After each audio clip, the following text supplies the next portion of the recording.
Belvedere for your best efforts to make this conference happening. Belvedere, maybe you want to tell some words? Yes, hello, thank you all for coming.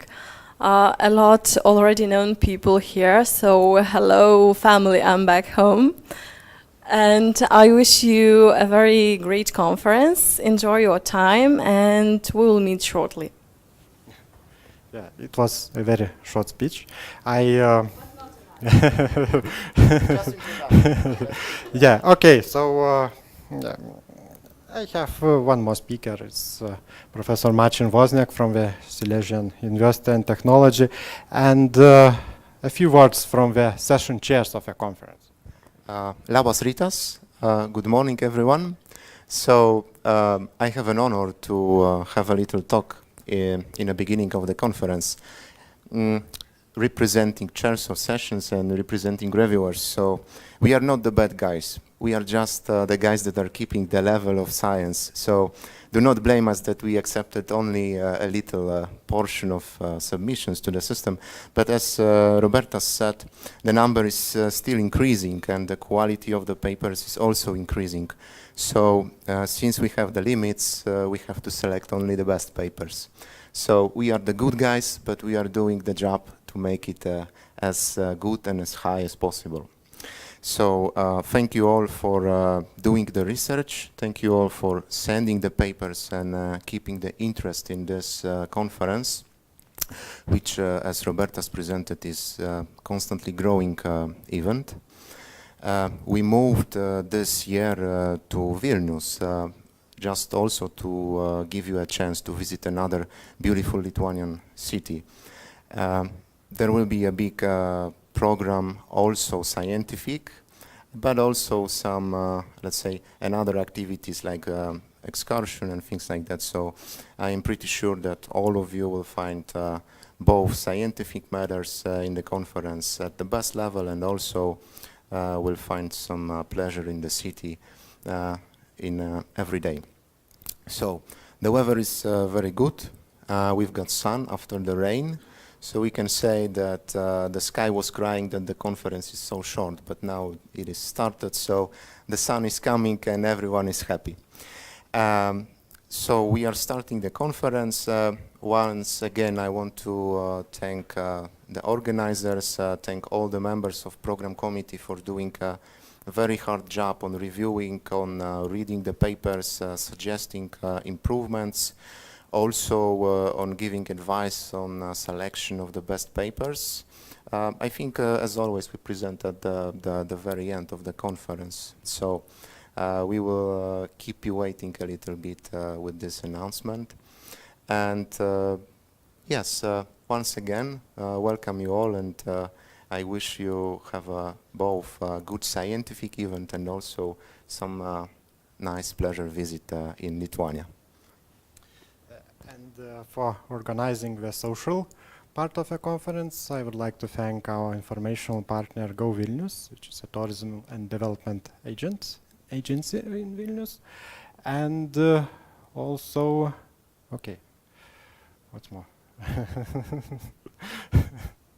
So,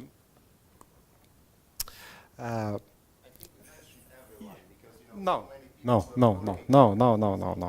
We missed our keynote speakers. So I would like all of you to welcome Professor Madsen from the United States. Yes, Professor Wong. Yes. Do you have Professor Cody? Maybe he will arrive later. Also, we have Professor Uskov, who will organize a very nice tutorial. So please welcome Professor Uskov. Yeah. Yes, please welcome the professor. So, and now I would like to invite the Vice Rector for Research of Innovation of Kaunas University of Technology to welcome all the participants. Good morning, ladies and gentlemen. First of all, excuse me for low voice. I hope I will manage to speak First of all, it's a great pleasure for me to be here and to welcome you. It's a very good opportunity at this event to share your knowledge, your recent research results, and of course, it's a very good opportunity for networking. As organizers said, the weather is very good, so I think after very fruitful days that you are going to have in the future, you will be able also for the networking, for new ideas, for new project proposals, maybe for new collaborations, and for the future perspectives. From other hand, I'm very proud that the strongest faculty at Kaunas University of Technology, Faculty of Informatics, organized together with our partners this conference here in Lithuania, attracts a lot of well-known researchers from the field of information technology to Lithuania to discuss recent issues. And I think at the end of the conference, when you enjoy all scientific program and also after party events, Lithuania and Kaunas University of Technology will have at least 100 new ambassadors for the next year conference. And if you allow me, I would like to very shortly introduce the basic facts about Kaunas University of Technology. If we take a look, we are one of the biggest technological universities around the Baltic states. And the basic figures, we count about 10,000 students, among them more than 300.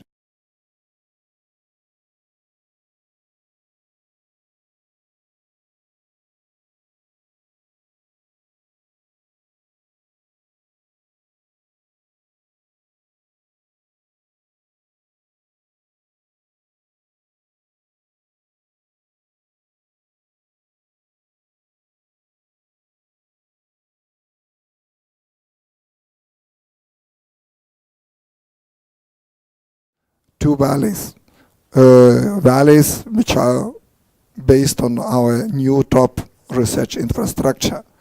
The strategic priorities of a university, you see here,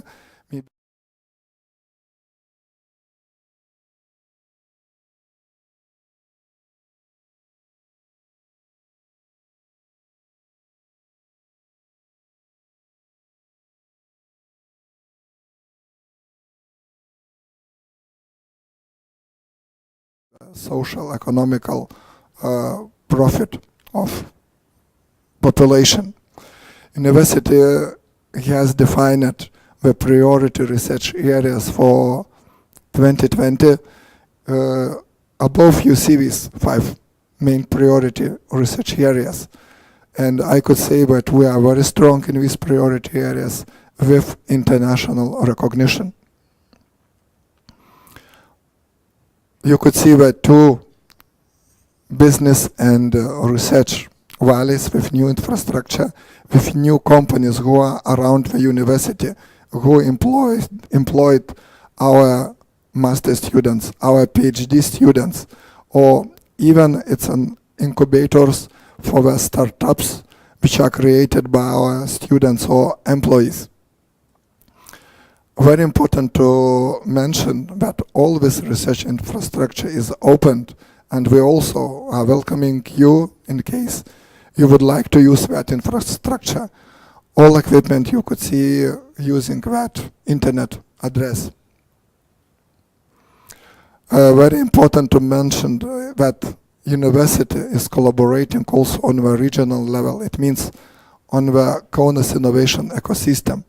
And if we take a look to the main facts, in Kaunas we are having more than 30,000 students, and one may be of the research area which is very important and interesting from your point of view. It's digital transformations and of course Industry 4.0 that is related with application of IT and software technologies.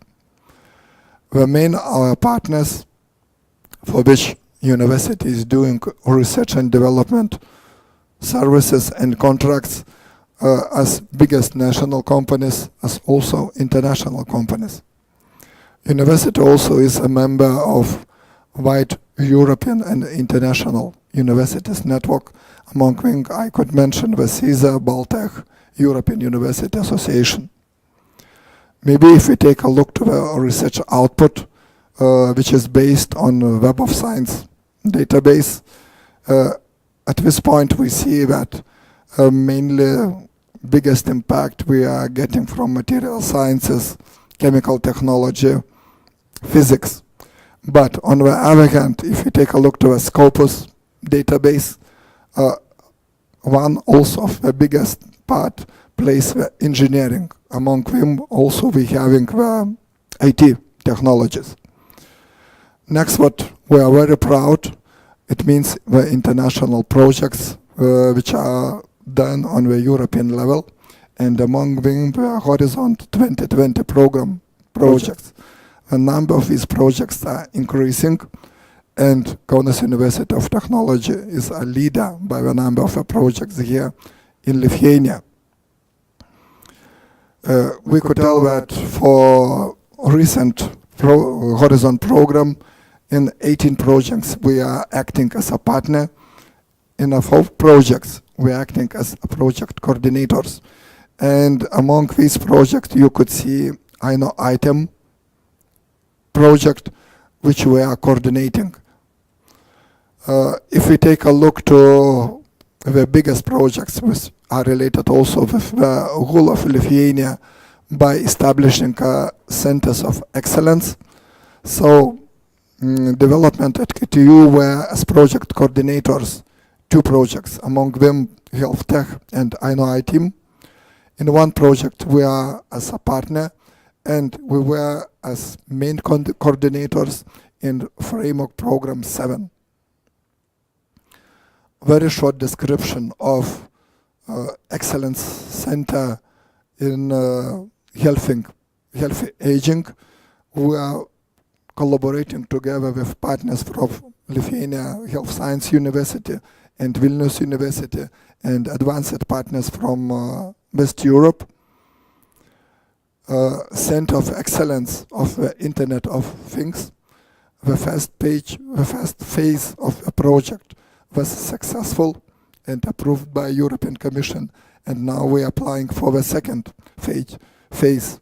And also the partners you could see, biggest Lithuanian universities, among them Vilnius Gediminas Technical University, and of course partners from Sweden. And the next one also recent projects where we collaborating together with Vytautas Magnus University. Very shortly about PhD studies, because it's very important that when we implementing projects also to develop or educate the future researchers. You see the all programs in which we having here in Lithuania the PhD, right? The PhD studies are in 4 years. Also very important to mention that in some parts of the programs we are having a collaboration with international partners, among them for joint PhD programs or double degree programs. If we take a look to the statistics, it's about 65% of all PhDs are in the field of the technological sciences. From our point of view, it means gender equality. It's about 50% of all PhDs are females. Of course, you could see where a little bit figures, numbers differs in technological sciences and social sciences, but total view, it's a gender equality. And in recent years, we are successful by increasing the number of international PhD candidates who are coming here to Lithuania, to Kaunas University of Technology for PhD studies. As I mentioned, one of our key issues is to transfer research results to the business, to the industry. And if we take a look to the revenue we're getting from research and development contracts, we're happy that every year the amount of funding is increasing here in Lithuania. Of course, we are trying to attract not only local companies, but also international companies. And number of startups. It means the basic beginning of the business of the students and our employees are establishing. And you could see some companies here in information technologies or Internet of Things sector, also from IT, which are established and successfully operating at Kaunas University of Technology. Maybe basic facts about what benefits with startup companies provide for the university, for the society. So in the last 6 years, more than 2 million euros paid in taxes, more than 70 companies were established, and of course more than 260 jobs are created at the university. It means when university graduates becoming entrepreneurs. There are some examples from idea to the technological solution. Among them, the first Lithuanian satellite created with common efforts from all the faculties of Kaunas University of Technology. And of course, as you know, European Institute of Technology calls for proposals, and in some sectors, for example, urban mobility or manufacturing relaunching, which also it's a topic for information and software technologists, researchers who are looking at partners to join the consortium. And of course, at the last, I would like to encourage you to spread the information that every year we're organizing the event for master students, for the PhD students, where could be presenting the latest research achievements, of course, with some prototypes. We're calling it a technorama, and usually it's event is going at the spring semester. So thank you very much for the time you spent allowing me to introduce the Kaunas University of Technology. And at the last, I wish you a productive conference. Thank you very much.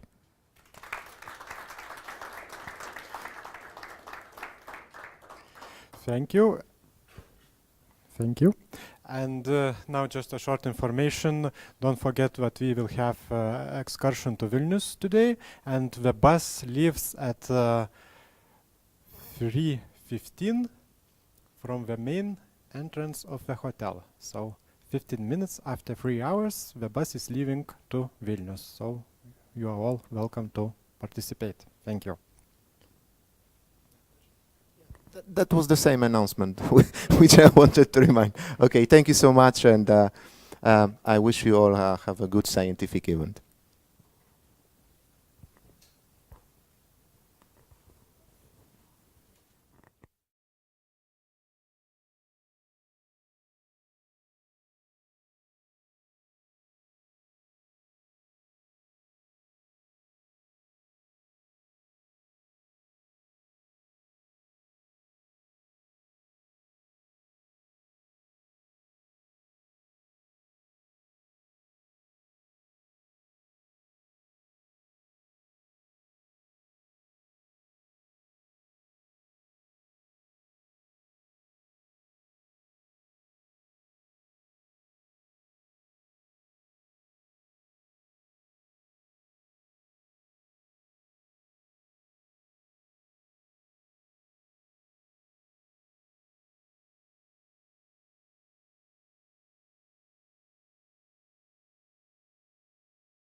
must be in the bus. The bus will be waiting outside the hotel.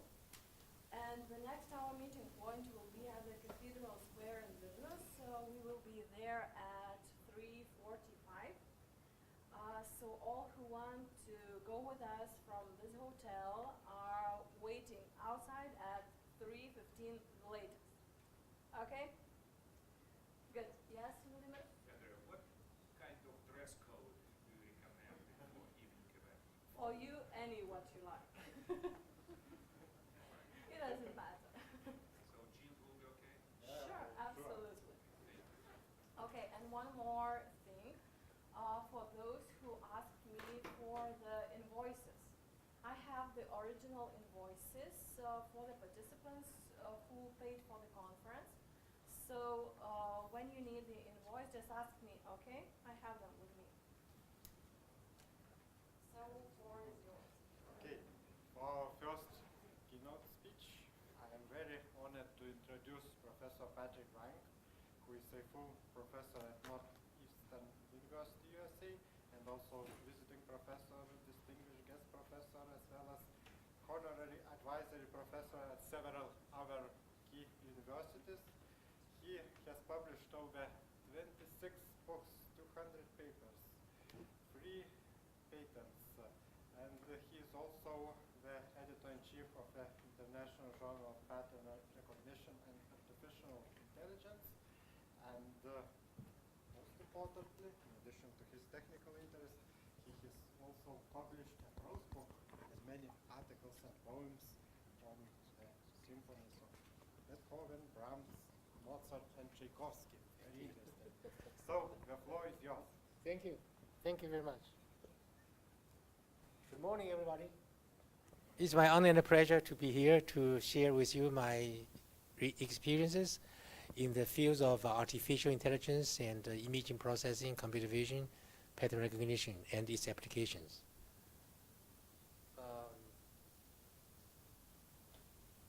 Here is a very brief history of my experience at Germany, at multiple university as visiting professor. The title is called Otto von Guericke, Distinguished Guest Professor, and here is Otto von Guericke. This is Mr. Otto. This is the ever first vacuum machine in the human history, invented by him. And he also proved that the pressure of air does exist about 400 years ago. And this is the invitation letter. And this is the response from our president. And that is, I believe, is an inspiration of thinking and learn. These are the two keywords of my talk today. And also creativity. And most important of all is the problem solving. Those are the spirit of artificial intelligence and pattern recognition. So very simply to put, what is artificial intelligence?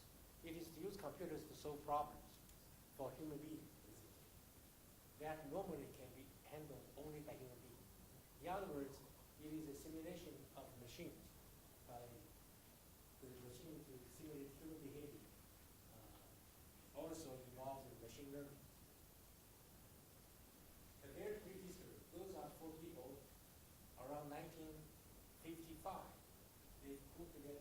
This is MIT, a colleague at MIT, one of the founders of AI called Martin Minsky. I believe his last name belongs from Russia, or Poland.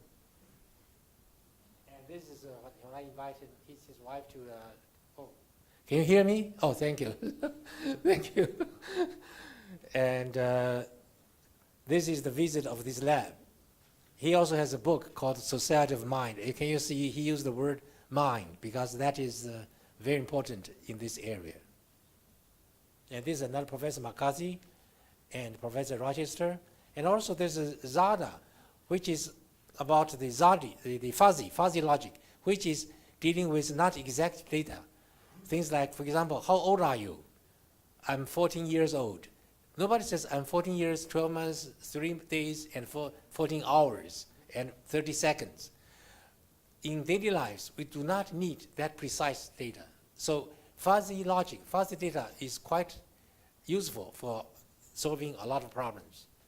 And he's the volunteer of the fuzzy logic. Okay, a very brief timeline. For academic point of view, and since from around 1950s all the way to 2020s. These are very brief history of the AI. And also this development can also be viewed this. It can also trace back to the invention of computers. Around 1941, the ever first electron computers was invented by ELIAC. Also the IBM, and then followed by that is neural networks around 1943. Up to date, still alive. See, such as Mac-Lupit. This is artificial neural network versus the compare very briefly with the natural neural network. This is a natural neural network which exists in our human brains, human bodies. That is very, very natural. In other words, these are the biological scientists are studying, whereas these are the computer scientists are studying. They look like entirely different, but the goal is the same.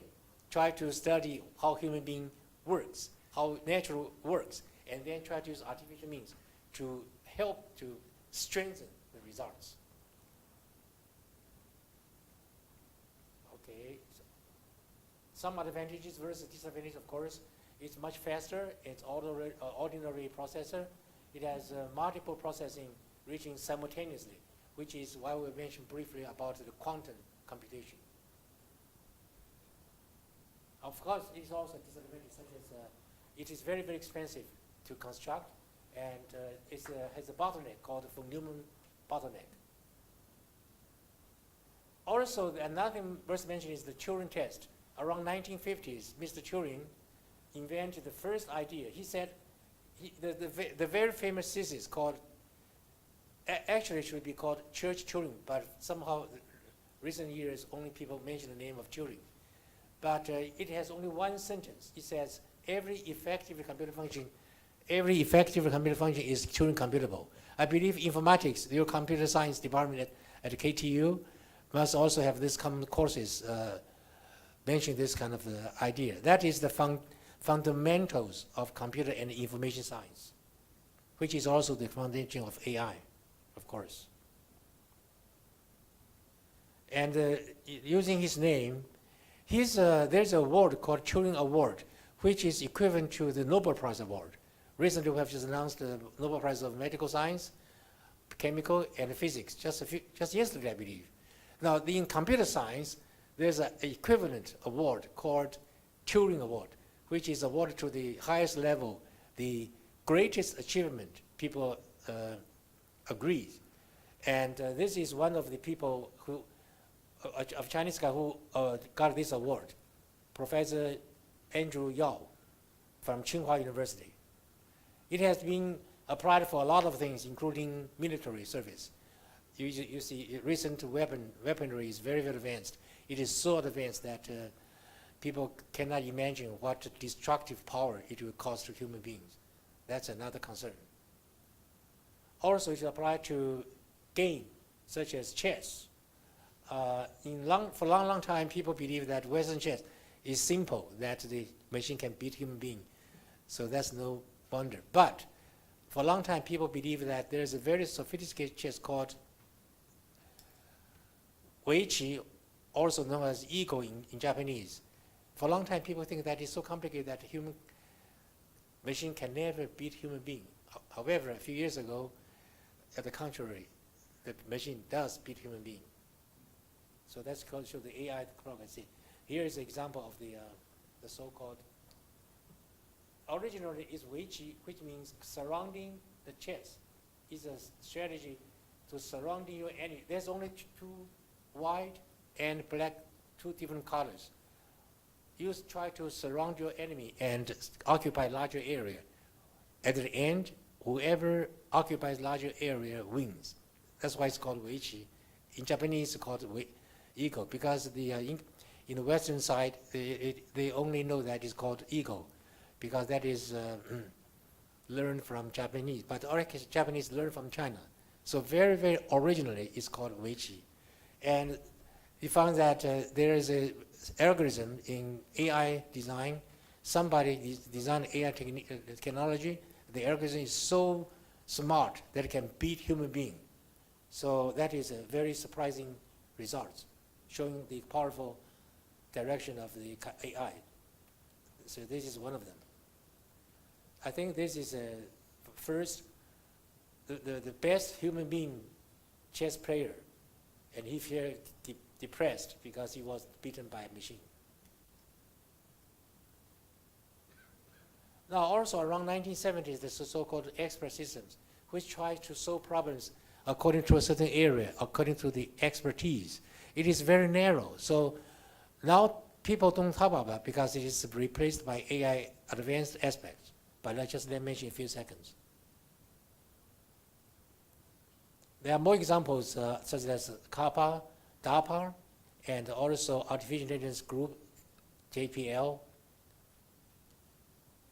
Again, logic I just mentioned before. Okay. Yeah, people may wonder why AI, why we use AI. Very simple, because human beings needs more help, needs more powerful tools to help us solve daily problems, advanced problems. For example, the translation, automatic translation, there is a machine called Alice.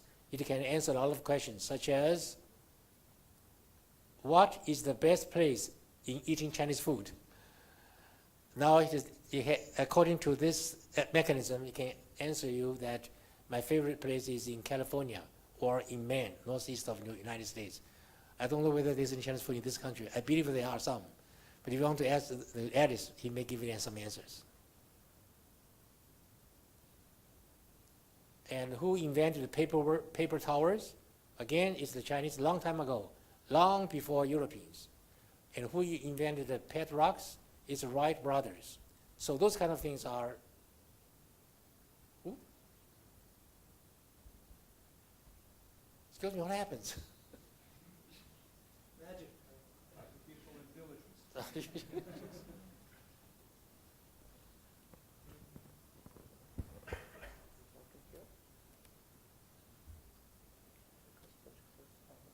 Oh, okay. Thank you. Yeah, okay. It's just accident, okay? Yeah, the chess today I mentioned before, around 1997, is also called Deep Blue, Gary Kasparov. Those are the Western chess. And there are still some weaknesses, of course, of AI. If they fail to understand at least three key things. First, the need for knowledge. Let me underline these words. Knowledge. Knowledge is very important. We still do not know exactly how to, the word knowledge, we use that daily in the human daily life. But if you want to use the machine to do the same thing, it's still a challenge. And the scalability and the problem complexity is exponentially growing. The difficulty is exponentially growing, not linearly growing. So that's why we have to face the challenge. There's a need to perceive the world, what you think the world is. Now, they also mentioned that people talking about the so-called deep learning. Deep learning is very, very complicated in terms, for example, in the natural language. We use the natural language in a lot of countries, in Europe, in America, in Japan, in China, in India. But that's natural language. We just take it for granted. So we learn from ever since we are born. Maybe the first teacher is our parents, our mother, our father, sisters, brothers, and then school teachers. Just gradually, we learn the whole thing, little by little. But then when you want to use computers to do the same thing, we find that it's extremely complicated. For example, this sentence, very simple English sentence. It's, let me just read the sentence and you can see the difficulty. Alice, who had been reading about SyntaxNet, saw Bob in the hallway yesterday. Everybody can understand it easily. However, if you analyze it, it is very complicated. It has some structures. Use the structures which can be formalized by Mr. Chomsky. I will mention that Chomsky. Professor Chomsky at MIT is the ever first human being who formalized natural languages and connect the natural language into in the machines. Therefore, the computer programming language, they combine this. The concept is the same. Computer programming such as Pascal, Fortran, even Python, Ergo, Lisp, those kind of things, they have their structures. And those structures are different from human language structures, that's right. But they also have the same phrase structures. They have the idea is very similar. That's the point. In other words, what we're talking about is that the idea of the syntax. Syntax is the foundation of all languages. From the syntax, you have to see the understanding, the meaning, interpretations. And then from that, you can do something according to it. It's called pragmatics. Where's the level by level? For example, another English sentence, I saw a man on a hill with a telescope. Everybody can understand it very easily. However, don't you realize there are two possible different meanings, two possible different interpretations. First is that I saw a man on a hill, and I saw that with a telescope. Second interpretation is that I saw a man on the hill, and that man on the hill is with a telescope. The same sentence. There are two different interpretations. Yeah, therefore, it's the concept of ambiguity. And we are living in a society, in a world full of ambiguities. We didn't realize that. Sometimes it has jokes, it creates jokes. Sometimes it may cause disasters because of different interpretations. So that when we come to the computer, to machine, we should be careful handling those. Otherwise, it will be disaster. We try to use computer to help us solve problems. If we are not careful enough, then instead of helping us solving problems, it may cause troubles. So, okay, that's a very important thing.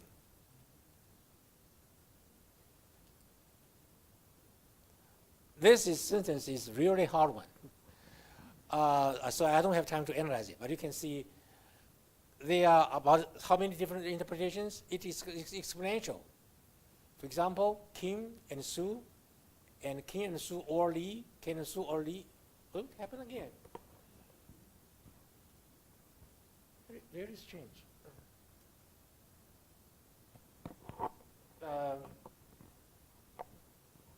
As the length of the sentence grows, the interpretation, the possible interpretations grows exponentially to thousands, even tens of thousands. So in other words, we should be careful. Theoretically, it's a very challenging problem.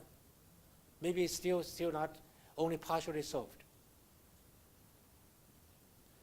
Okay, there are some main approaches, such as used by Google, and machine learning is based upon the pattern-based.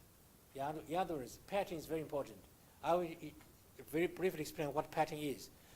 Everybody has its own life behavior. You live in this world, maybe years, tens of years, and then you have your own pattern. And everybody has his own pattern. And a group of people has a group of pattern, and so forth. So are the behavior of machines.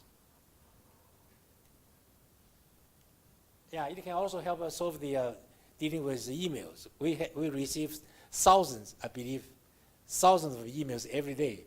And most of them maybe just garbages.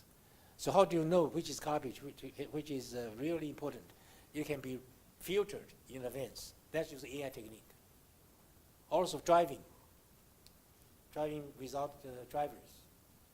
So again, learning, we call that learning, pattern, data, and self-programming. Those are the major steps of AI.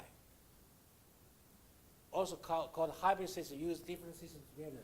Try to use their, maximize their advantages and strengths. And there are more examples such as OCR, robotics, speech recognizer. And let me spend a few more seconds for this particular application of ATM. It was first studied at MIT, Sloan School, dealing with management. I was working there for about 6 or 7 years. Finally, we came to the ATM so that you can automatically recognize a check or do automatic depositing and so forth. So that 24 hours. In the past, only the bank can only work in the daytime from 8 o'clock to 4 or 5 in the afternoon. Nowadays, it's 24 hours because it's ATM. You can deposit a check or cash to get some cash at any time using this ATM system, because it can automatically recognize what you want to do. It can even forecast the some game, serious game, such as the World Cup. A few months ago, there's an estimate that two countries. I should say that it's not always correct. Sometimes the AI also makes mistakes. This time, it does make a mistake. It forecasts that Germany is the winner. Actually, Germany is not. But France is. So it's heavily correct. So in other words, okay. It needs to improve, of course. Okay. Okay, now another subtopic is called pattern recognition. What is pattern recognition? It involves several keywords. First, what is cognition? What is recognition? Recognition is a combination of two words. First, cognition, cognize.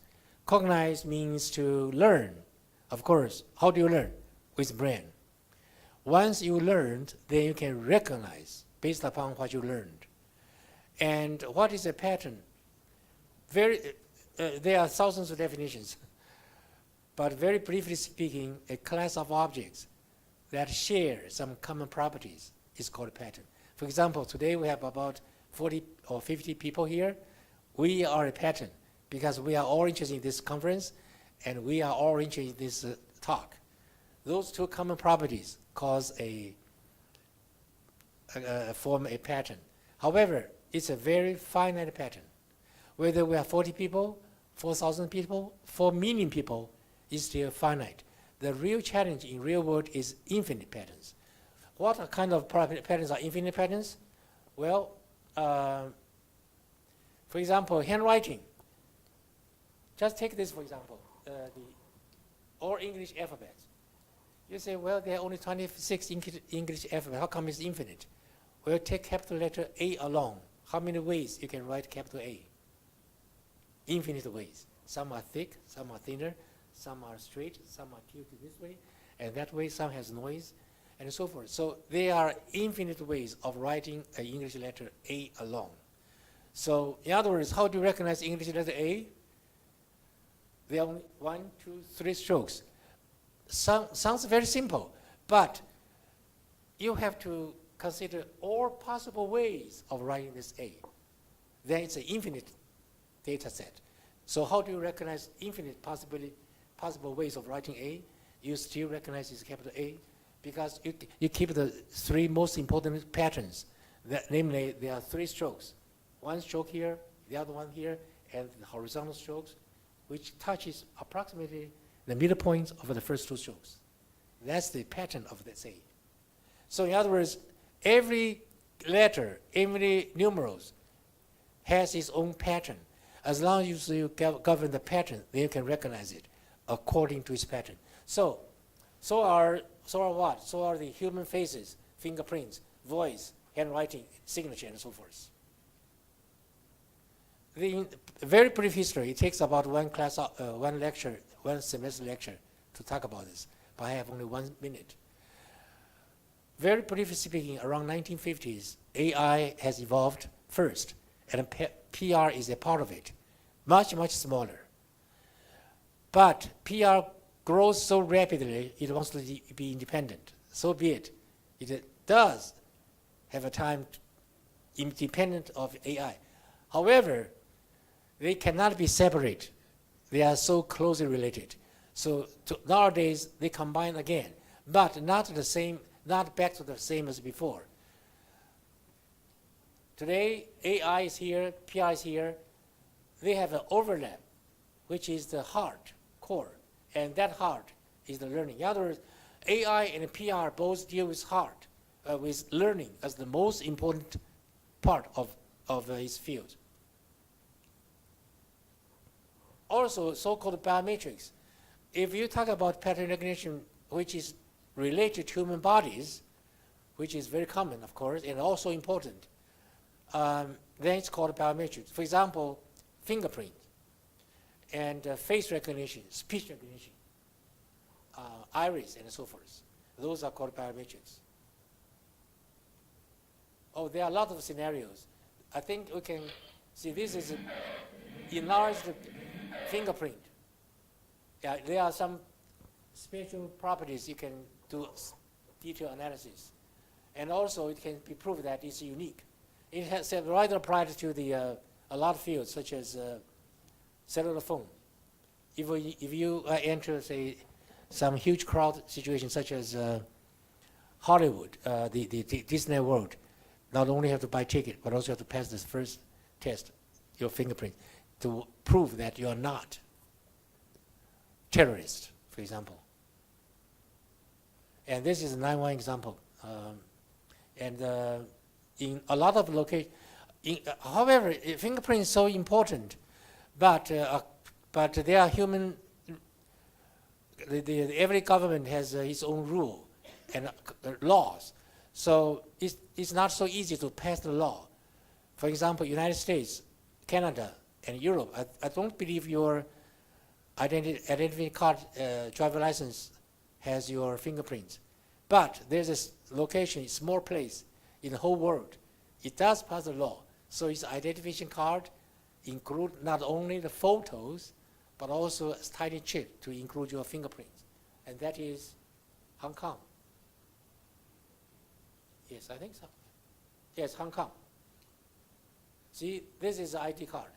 The photo is here. Now this tiny chip has its fingerprints, so that it makes sure it is you. You can make a fake photo very easy, but it's not so easy to make a fake fingerprint. Okay, it has been applied a lot of places. Now, how about the handwriting? Suppose this is somebody's handwriting here. First, it has thickness. Handwriting has one unique property that it has nothing to do with the thickness. So the first thing to do is, in the image processing, is to thin it down. Suppose it's thickness 10. You need only thickness 1. So it is 1 to 10 ratio, 90% reduction. And if you have 1,000 pixels, now you only need 100 pixels. From here on, you do segmentation, 1 by 1. See, the segmentation is here, 1 by 1. You find that, oh, it is a P, has an E, and so forth. And then you combine them together to check your dictionary. If it has been learned, that's very important. If such signature has been learned before, then you can verify whether it is indeed its signature. So learning is very important.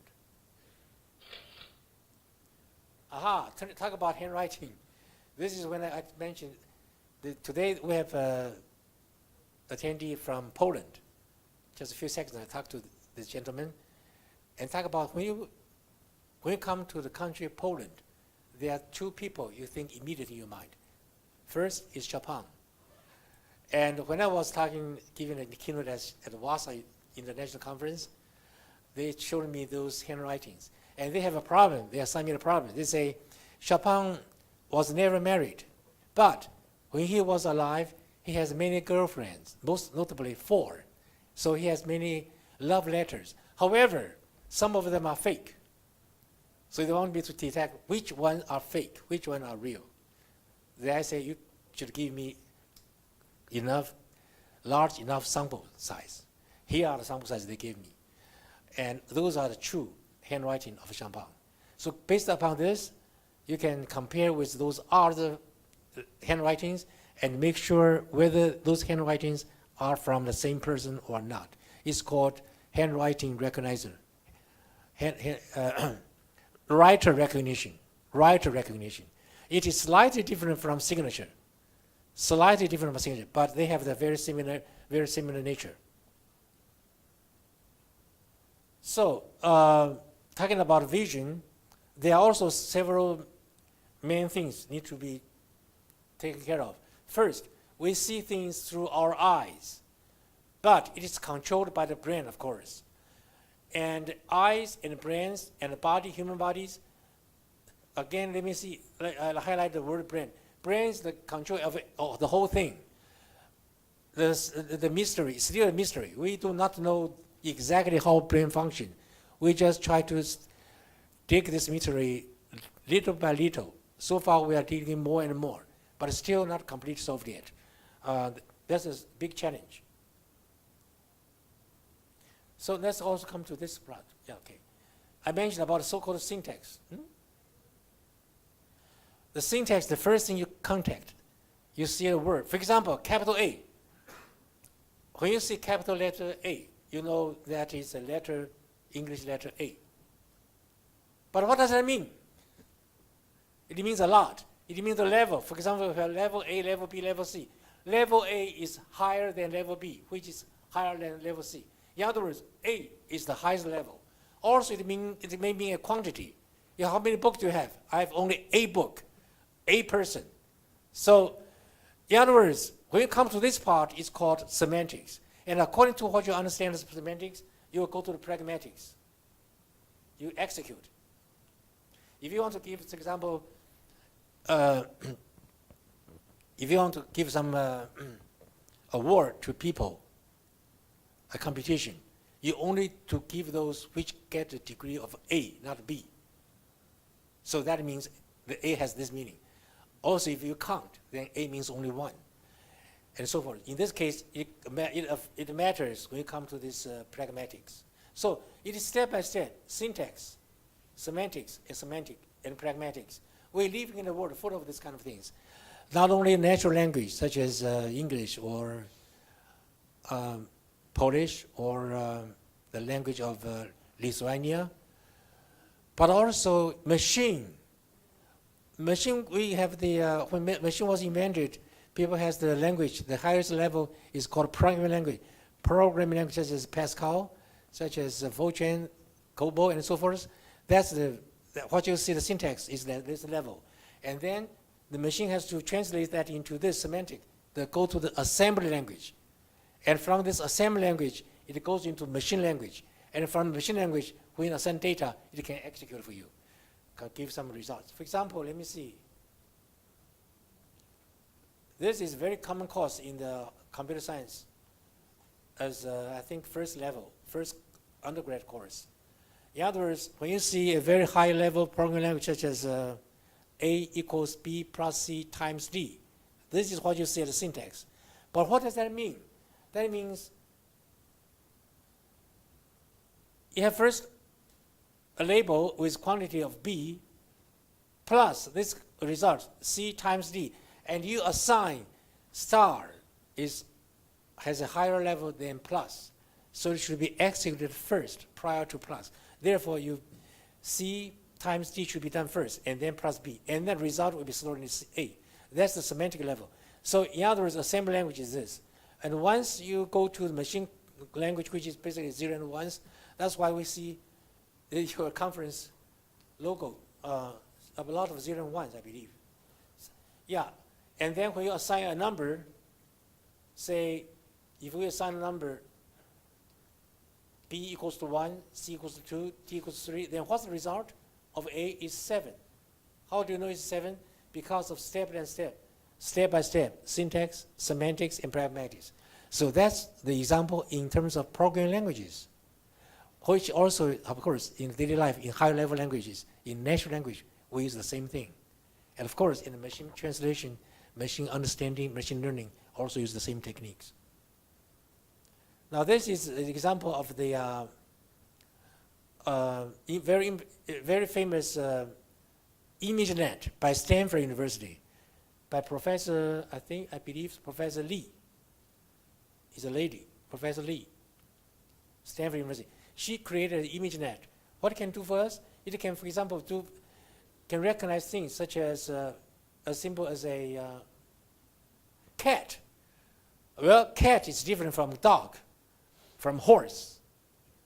How? By the pattern. But it's very close to tiger, so be careful. You don't misunderstand. Don't mix tiger with a cat, because cat is very friendly, but a tiger is not. Okay, tiger may eat you, so be careful. That is. But even if you want to characterize how do you recognize it's a cat? Just like a baby. How the baby learns it's a cat? Well, I believe, you can see the cat has 2 big ears, 2 big eyes, a nose here, and some stomach here, and then according to your understanding, finally you got a cat. See, this is simulation of human being with 2 eyes as a vision tool. This is a brain, a neural network here. And then step by step, you can decide it's a cat. Sometimes even has to go to a neural network. This is a very big database in ImageNet. Sometimes you have to go to the neural network to do this. Okay? Now, talking about data. Small database is not very useful. We need very large database. Then what do we mean by large database? It has its own definitions. Around 2012, this is the big the data with 2.8 zettabyte in the whole universe. And we estimate about 2020 will be about 50 times more. There will be 50 times more data. In the whole, in terms of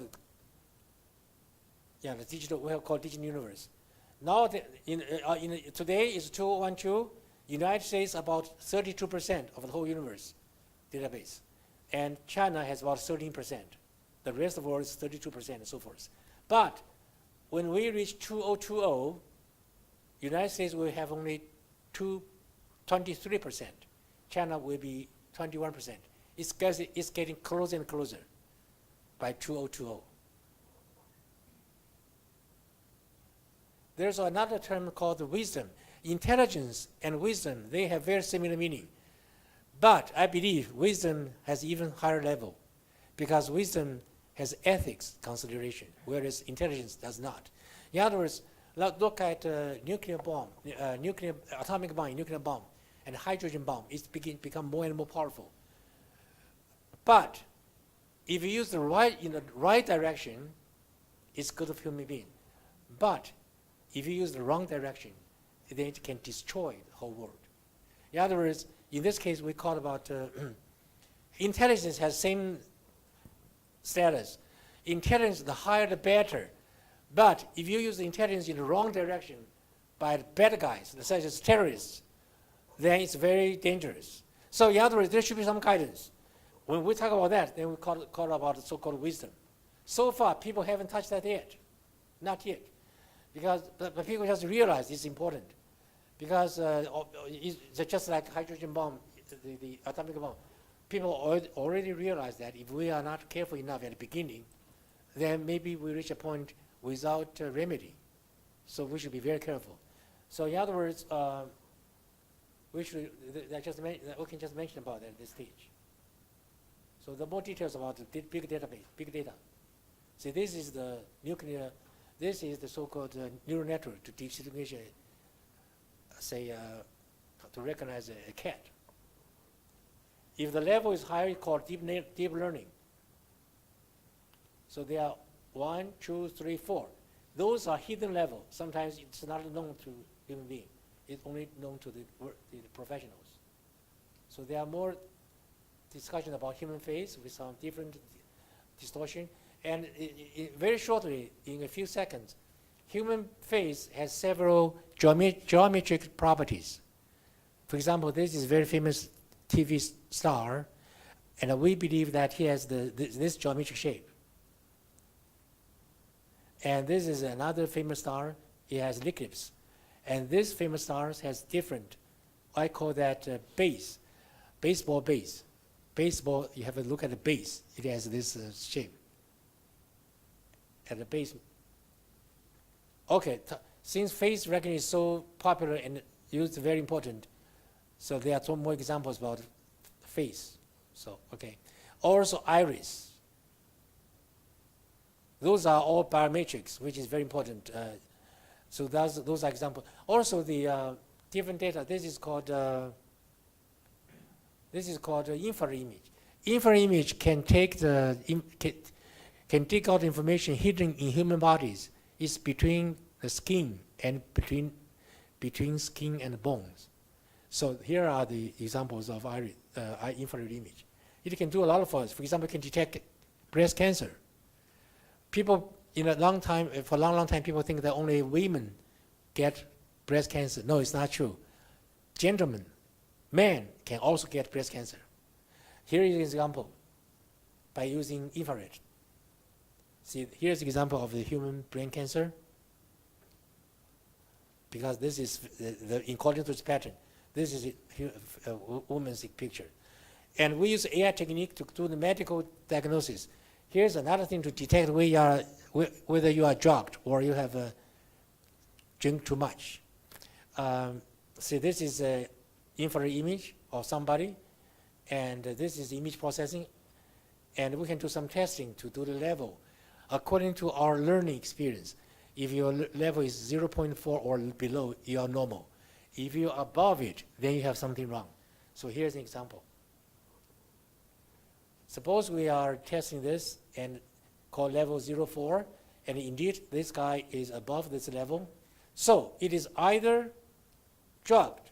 This gentleman is either drugged or alcoholic, has too much alcohol consumption.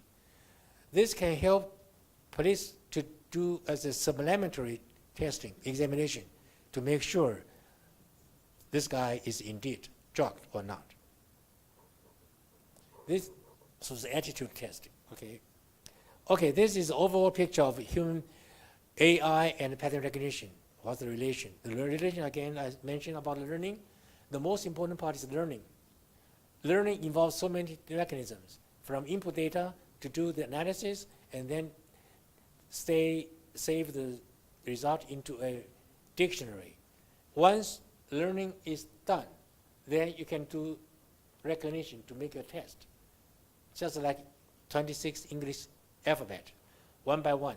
And then you can say this is capital A, this is capital B, this is C, and all so forth. Now there's also the color recognition.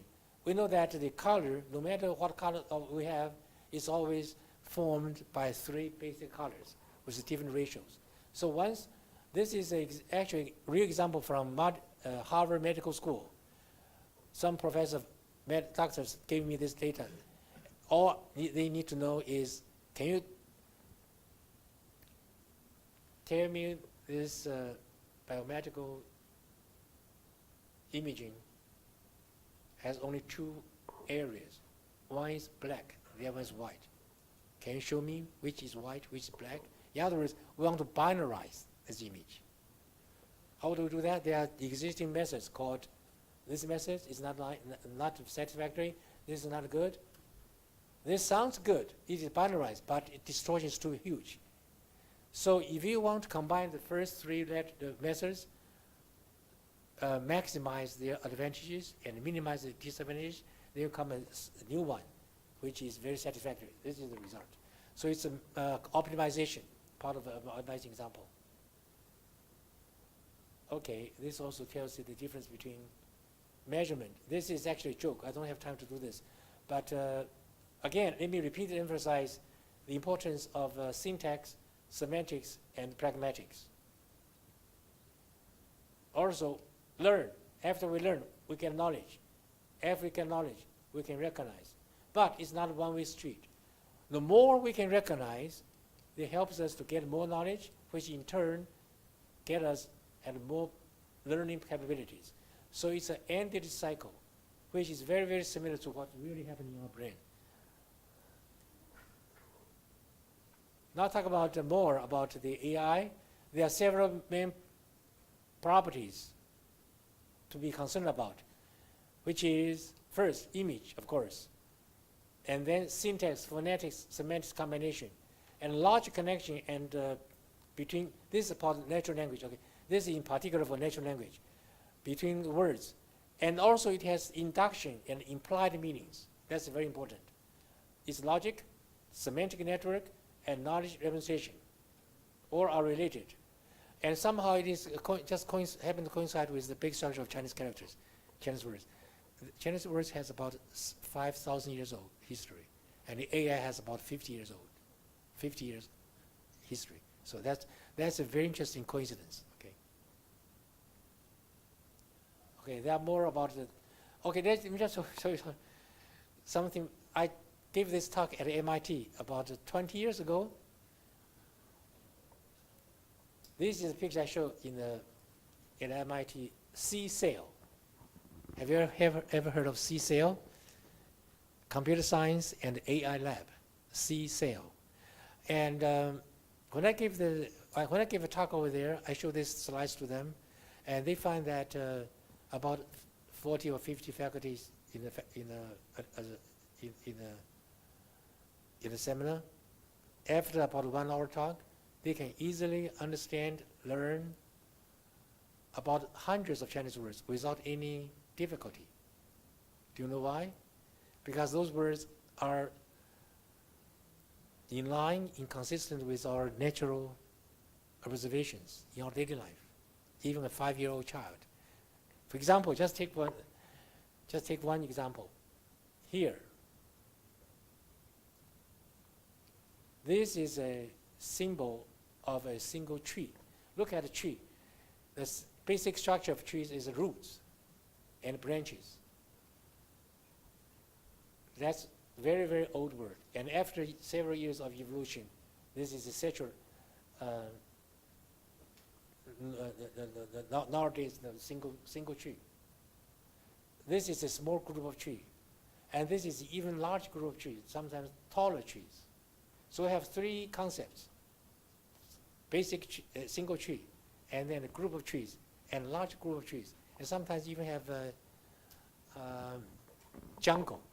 So there's 4 categories, four different words. All those words have something in common. That is tree. And this is reflected by the words, by those words, very clearly. A single tree, a group of trees, which is called woods, more trees, forest, and then jungle, which is called sunning together.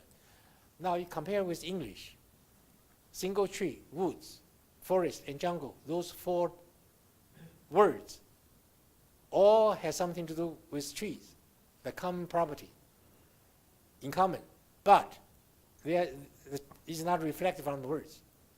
So that's the difference. In other words, if you compare Eastern and Western words, culture, this is one example to show the difference. So it will be helpful for your learning. If you have this in mind, then you can learn more easily, I believe.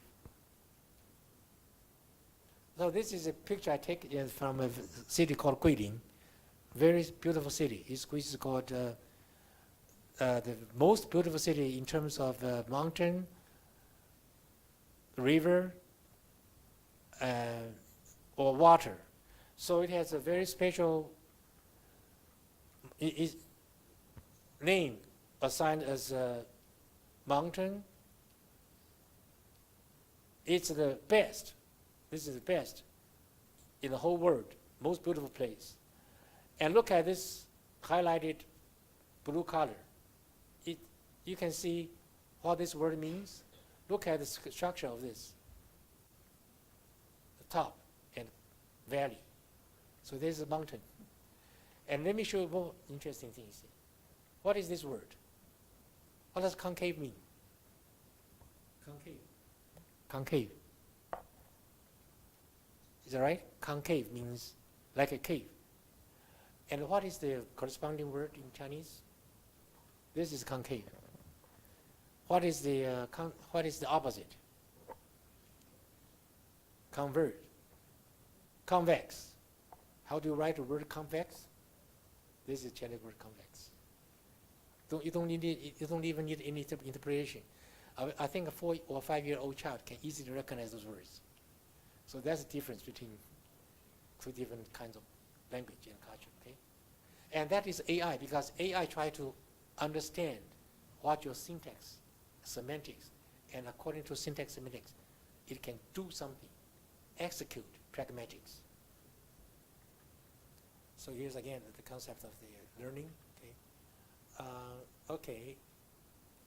So see, in other words, we are trying to dig out the mystery of our brain, but it's still a big mystery. We don't know what it is. But this conference is organized by informatics of KTU. So I think informatics means information and computer science. So maybe you have already seen this 10 golden rules for teaching computer science by Professor Tannenbaum. So we don't have time to talk about 10 golden rules. But look at this. This is his picture. He used this very famous image in his book. Everyone, especially in Europe, especially in Italy, anybody from Roma? Any people from Roma? No, not this time. But if you go to Roma, you will see, oh, this image has shown us a picture in a lot of things. This is the Poland conference. Look like here. The image is everywhere. Okay, what I want to say is that if you, oh yeah, this is what? This is by Michelangelo, by Sistine Chapel, center of Roma. If you do the feature extractions and rotate 90 degrees, and this picture is a symbol of a lot of things. There's a magazine cover, the stamps, and even the motion picture called E.T. Have you heard of that? It's an old motion picture, but it's still alive. Especially youngsters still love to. This is a scientific fiction. Now, what I want to say is that look at this brain. This is the human brain. And what we want to do is try to simulate this human brain by using machines. The most recent advanced technology is called quantum computation, and this is a symbol of quantum computation as well. Well, how powerful? Why do we talk about quantum computation? Very simply and very quickly, it is much, much faster and much more powerful. It can achieve at least 10 times faster as conventional computer. You can do multiple things at the same time. Okay, that's the quantum computer. Okay, let me skip this. So here are some real examples. This is a driverless car. It can help us do the following. It can help us to do the packaging. You can see it can automatically do the packaging for you, and it can also avoid the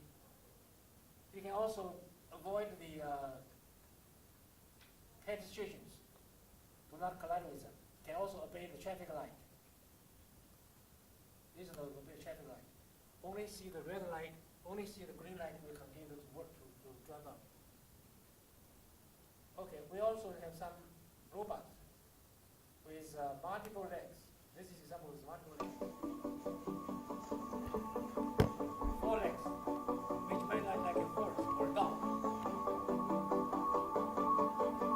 And also 2-legged, very much look like a human being.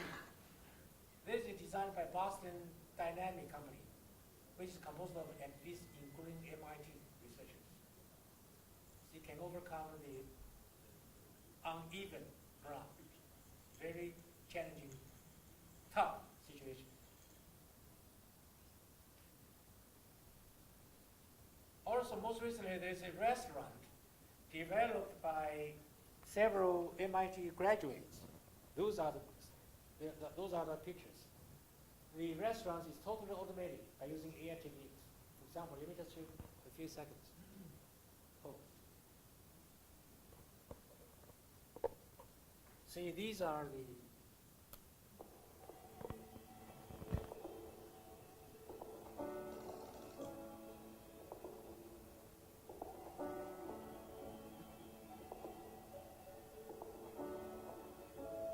try to minimize human being.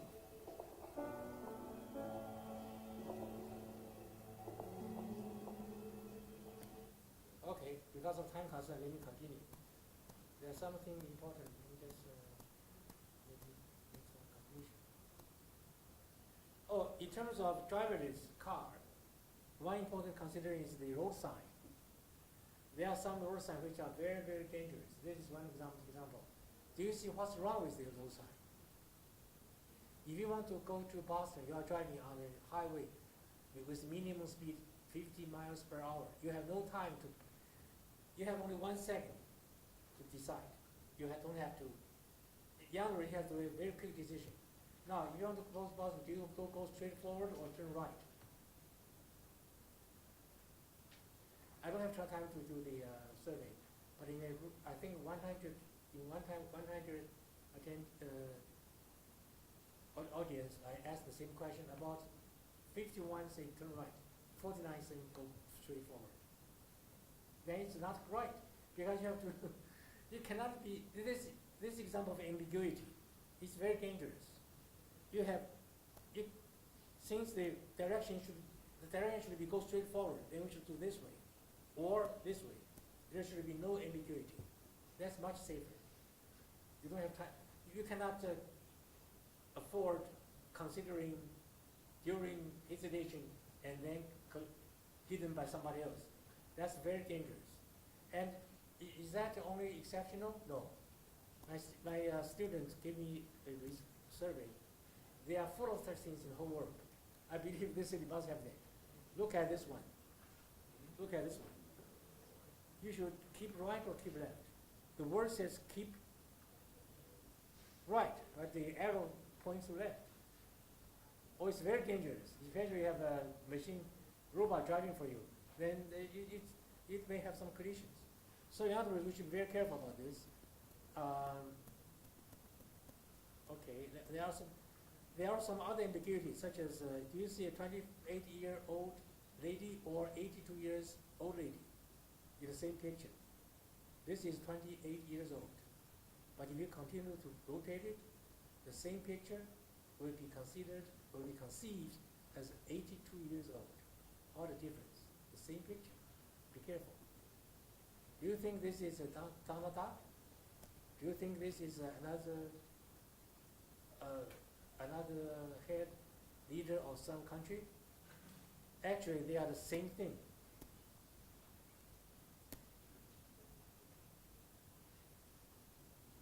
See, the same thing. So in other words, you should be careful, okay? Yeah, this is another story about the wording. I don't have teaching and learning the same thing. Let me see. Okay, there are a lot of some examples. Let me show you. Oh, okay. Yeah, this is a paragraph in English. Okay, everybody read it fluently. I don't think you have any problem reading it. But if you read carefully, it's full of typos. For example, chances are you have seen this in your inbox. According to a research at Cambridge, I read it very naturally, but look at each word. It's totally spelling wrong. The ordering is wrong. In other words, somehow in our brain, we only care the first letter and the last letter. In between, if you mix up the sequence, sounds like doesn't matter. That's for human beings. However, for machines, so far, machine will just say wrong, wrong, wrong, from the beginning to the end. The machine doesn't understand a single bit. So that's the difference, the gap between human being and the machine.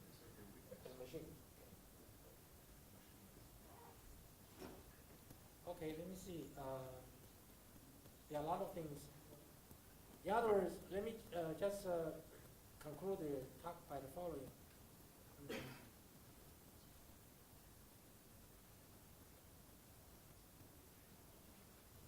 Yeah, okay. In other words,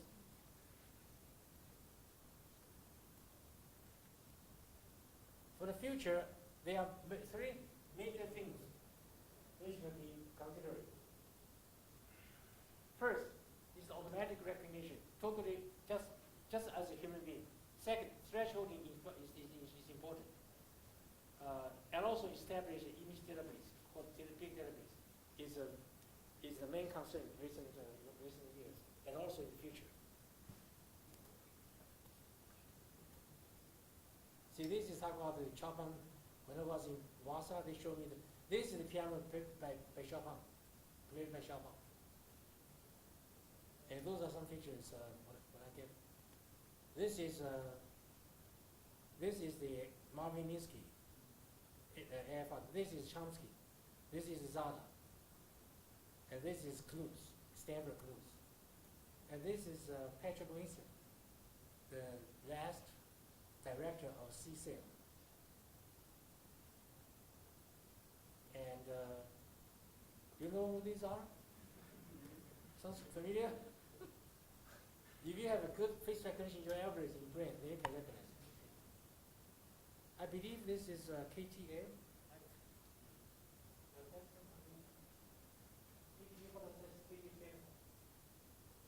What does KTA stand for? You don't know? Oh, okay. All right. That's okay. And this is the one I mentioned about the check processing.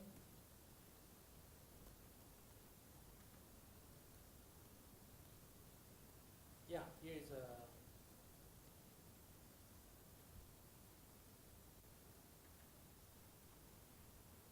automatic banking processing, bank check processing, developed by MIT, where I was involved for 7 years before the ATM was actually being used, installed.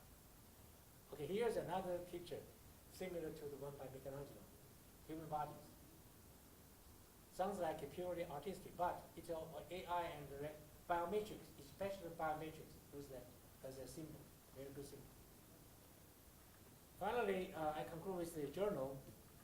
I found it 32 years ago. This is my 32nd birthday. Called AI and PR. It combines artificial intelligence and pattern recognition. I brought several copies here today. I want to specifically give to some organizers. Professor Siegel, to be here, I want to give this journal to you, please. Yes, please. I want to give this journal to you as a. Who is the session chair of this? Oh, okay. Maybe you can. Oh, okay, okay. So this is special for this conference. Thank you. Okay. Thank you. Thank you. Okay, thank you very much. Any questions, please?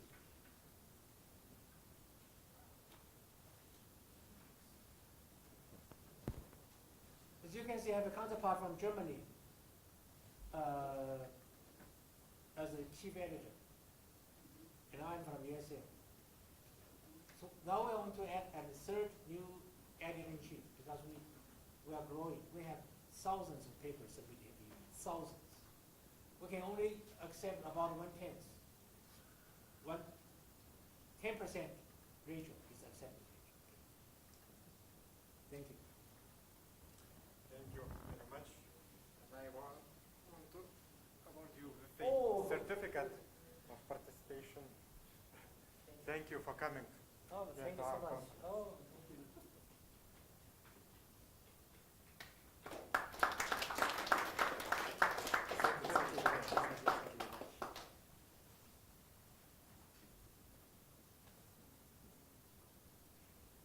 So any questions I can answer?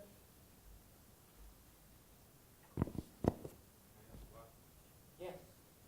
Yes, Professor Wang, first of all, thank you so much for your presentation. And the first your presentation I heard about 30 years ago, so just to let you know. I would like to appeal here to your vision, not in the past, what was 30, 20, 10 years ago. What is your vision? What would you recommend? The most important 3, 4 applications of artificial intelligence for education. In other words, for example, for our PhD students, what should we tell them? Please make research in this area, applications of artificial intelligence for education, to educate our students better. Not schoolboys, but students. In 5, 10 years, what would be your recommendation? What are the most prospective, highly in-demand areas? Did you understand my question? Yes, yes. Thank you. Thank you. Thank you. It's a very interesting question. Thank you. The answer is simple. It's still wide open. We do not have this answer per se. However, I can only tell you some possibilities. I should say that the most important thing is that a correct idea, the right attitude is that AI is not to replace person or to help person as a supplementary task force. In other words, for example, thinking about doctors, people are worried about if the medical medical science using AI is advanced, so progressive. In the future, maybe there will be no doctors. Can AI replace doctors? The answer is no. It can only help, but cannot replace. Likewise, in education, can AI replace teachers? No. Teachers are still necessary. However, AI can help teachers, can help instructors, can help professors to do the teaching, to do the research. So in other words, I think just beginning. We are not in the middle. The whole AI, this area, is just beginning. People just realize how important it is and how complicated it is. Because in the past, we never think about how we think. We never think it's so natural. Of course we can think, we can speak, we can read, we can read. But how? How the function, how the mechanism is not there. We are thinking this little by little, only slightly so far, only the surface. So in other words, you can tell the students, this is a bright future with this is a very fundamental area with bright future. And people just begin. They are tones, meaning of tones, questions, still to be answered, to be searched. So it is endless. In other words, it's important. I believe also another direction is that one of the most challenging is that not the body, but the mind. In other words, body-wise, we have already achieved a lot. For example, fingerprint, face recognition. However, emotion, you look at this guy, I recognize this guy, but in what motion is he? Is he happy? Is he worried?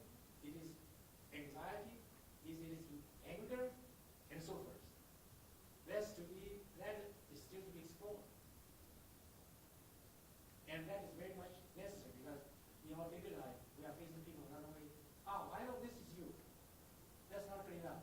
Oh, sounds like you have some problem. Are you worrying about something?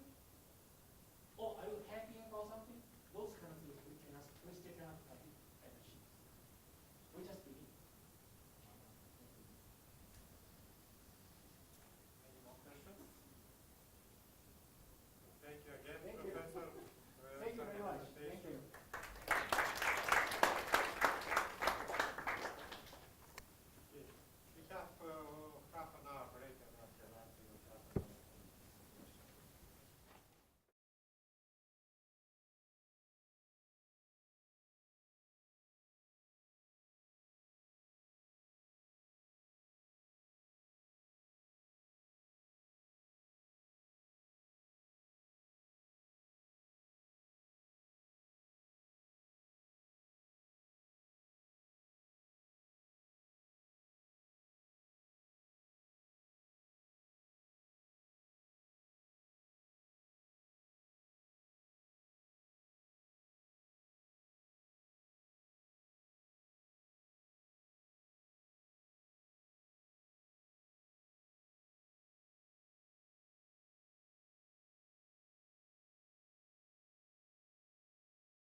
I'm very pleased to introduce our next key speaker, Professor Eric Matson. He's professor at Department of Computer Information Technology at Purdue University, USA.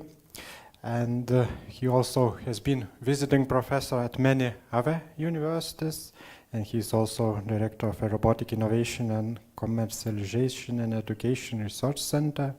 And his main research areas are multi-agent systems, cooperative robotics, and wireless communication. So please welcome. Thank you.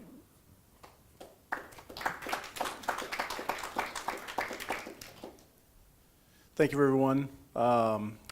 First of all, thank you for the invitation to come here and speak. It's my first time in Lithuania, so if I don't speak any words in Lithuanian, please excuse that.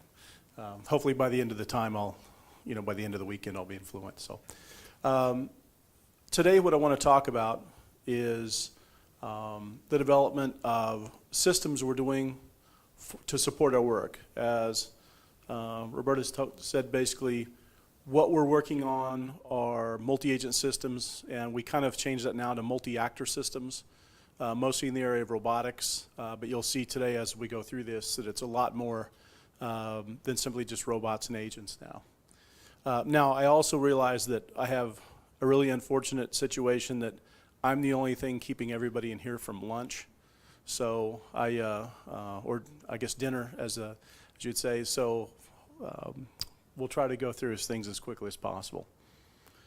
This is kind of the contents. I'll talk a little about the background in lab, because this is not me doing most of this work. It's actually all the people I work with and I work around and our research partners, so I want to recognize them and also give them some credit. We'll talk about the motivations. In US, especially in our area of work, motivation is really, really important, and especially for the kind of things we do, as you'll see. We'll talk about HARMS, which is a very lazy acronyms, meaning humans, agents, robots, machines, and sensors, and integrating all those things. I'm not very creative, so I basically took the first letter off all the things and organized into a word. And then lastly, some recent research efforts for this. So I'll kind of go a little bit with what we've done, some of the motivations. We'll kind of step back to talk about some of the fundamental research, and then we'll put it into some of the current research. So here's our team. This is not all of them. We went out and had beer and chicken one night, and we took a picture after, but it's hard to get this many people into one room. I have about 20 graduate students, 2 visiting scholars, 3 undergraduate researchers, and then we also have continuous groups of Korean students through our Korean software square. Whoops. And I'll show you a picture of them in a minute. We also have partners kind of around the globe for this work, and we do continuous work with these partners. A couple in France. We have a lot of partners in Korea. In fact, a lot of our funding comes from the Republic of Korea, and then also in Argentina. And we have continuous groups, about 90 a year, kind of Korean students from the top universities in the top areas. And this is the old converted church where we do a lot of this kind of work, which is kind of appropriate. Now, the interesting thing about this is I took this picture on a day. That's actually a tornado that hits, not that that's relevant to the discussion, but it's kind of a neat picture. Okay, so our research is fundamental to work with AI and robotics for things dealing with things like safety, police, firefighter, first response. This is a robot we co-developed with a group in Korea. We do a lot of security after disasters. This is a tire remanufacturing plant that burnt, and actually it went on burning for a month, that this robot was used to help put out the fire so firefighters didn't have to go in. We've currently, based on the state of the world, we're currently doing a lot of work in counterterrorism, but we also do some work in agriculture because it makes a lot of sense. And in our lab and in our research center, we basically are trying to apply advanced and new theories to real-world problems. So for example, all of my master's and PhD students, they're never allowed to stop with theory. Before they actually graduate, they actually have to implement their system in some real world or at least small-scale test. Now, it doesn't mean it's commercialized, but they have to actually take it all the way through building something useful. And these are some areas we work with. Explosions where there's a plume of smoke. This is wildfires. A terrorist incident on this is actually a training, but it's a terrorist incident on a fuselage or a plane. And this one is something I'm not sure if you have in this part of Europe or in Europe. I think it can happen here. But this is an F5 tornado that completely wiped out a town of about 3,000 people 20 miles from where I grew up. And that's very famous, the Greensburg tornado. The tornado was actually about 1.3 kilometers wide, F5 tornado, at about 450 kilometers an hour rotational spin. So I'll show you a picture of what that means. That's the aftermath. I was just there about a week ago. I took a trip out. It's kind of where I grew up in the center of the U.S. This is what it looked like. So I would say our research, in the most part, is to help these kind of situations or help to prevent these kind of situations. In terms of sort of things created by natural disasters, there's not much we can do to prevent that. There is a lot we can do to prevent things that are man-made, such as terrorism, and we're working hard to do that. So basically, the whole motivation is translating theoretical models into helping police, firefighters, Homeland Security, and others. We do a lot of international work also. Common to all of these domains is they require capabilities. Now, a lot of people talk, in the previous keynote, they talk a lot about, you know, cognitive areas, thought, all of those things. We tend to focus on capability, not just capability of thought, but also capability of actually doing physical work. And so these things that are found in humans, but also found in non-human actors. And we work kind of in the whole 3D area, which is dirty, dull, and dangerous. Anything that applies to that's kind of our standard. So let's look at this motivation. Now, I come from Purdue. Purdue's a university with about 43,000 students, about 10,000 staff and faculty. It's a pretty large area. Now, what you may or may not know about the U.S. is we're a little sports crazy. I was watching TV last night, and it seemed like lots of volleyball and football. We call it soccer in the U.S., but this is American football. And so this is Purdue's stadium, and then this is Purdue's concert hall, or one of the concert halls. I'm sorry, that's not Purdue's concert hall, it's another one. This is Purdue's football stadium, which holds about 70,000 people on a given Saturday in the fall. But it's also something where we work with police because there's continuous threats against it literally every weekend. Most of them are benign threats, but there are threats. So how do we prevent something happening here? Now, what we specifically are working with now is, what if a threatening drone appears in a public place, such as the Purdue football stadium or a festival at a university? It's like a rock or music festival. And what kind of sensor can catch the drone and report it in real time? We've been challenged with this several times. And so we went up with the police one time, and I always use this as a test. Here's a picture of the football stadium when it's empty. Can you find the UAV? Can you find the drone? It's actually quite difficult. This is the view from the top of the football stadium where the spotters work to try to see things, whether it's, you know, any kind of threat against people. The actual UAV is right there. Now, this UAV, at the time we did this, we flew it outside the stadium, up over the wall, down, and kind of on a probably about 15 meters per second velocity. And we flew it right down through the goalpost, the yellow thing, and we're flying it right down the stadium, and nobody even saw it. Even when they knew it was coming, even when they knew it was a threat, they still couldn't find it because it's small, it's moving fast, and even in an empty stadium, when you're looking for it, it's very, very difficult to see. And that's the challenge. Now, why is that a challenge? Well, you take the same situation here, you know, where you have, well, where's my pointer? The same situation here where you have the stadium. Now, you look at these things and go, that looks kind of funny. Why are these things in combination? Well, this is a real threat pulled off one of my former PhD students who works for the National Security Agency in the U.S. And that is, you take three common things. A jar, basically it's a mayonnaise jar in the U.S. It's, you know, it's a condiment. You take all the mayonnaise and eat all that, peel off the label. You take this is a DJ Phantom 2, which is, at that time, was the most commonly, and still one of the most commonly flown UAVs, $500 on Amazon. And then you take an M67 hand grenade. Now, an M67 hand grenade is the kind of the stock use hand grenade used by the U.S. military and several other, NATO and partner militaries in the world. And it's hard to get them unless you go to like Tijuana, Mexico, or other places where you can buy them on the street. And normally they're not the real ones, they're fake ones, but they still have explosive power. The issue is that people were putting these things together.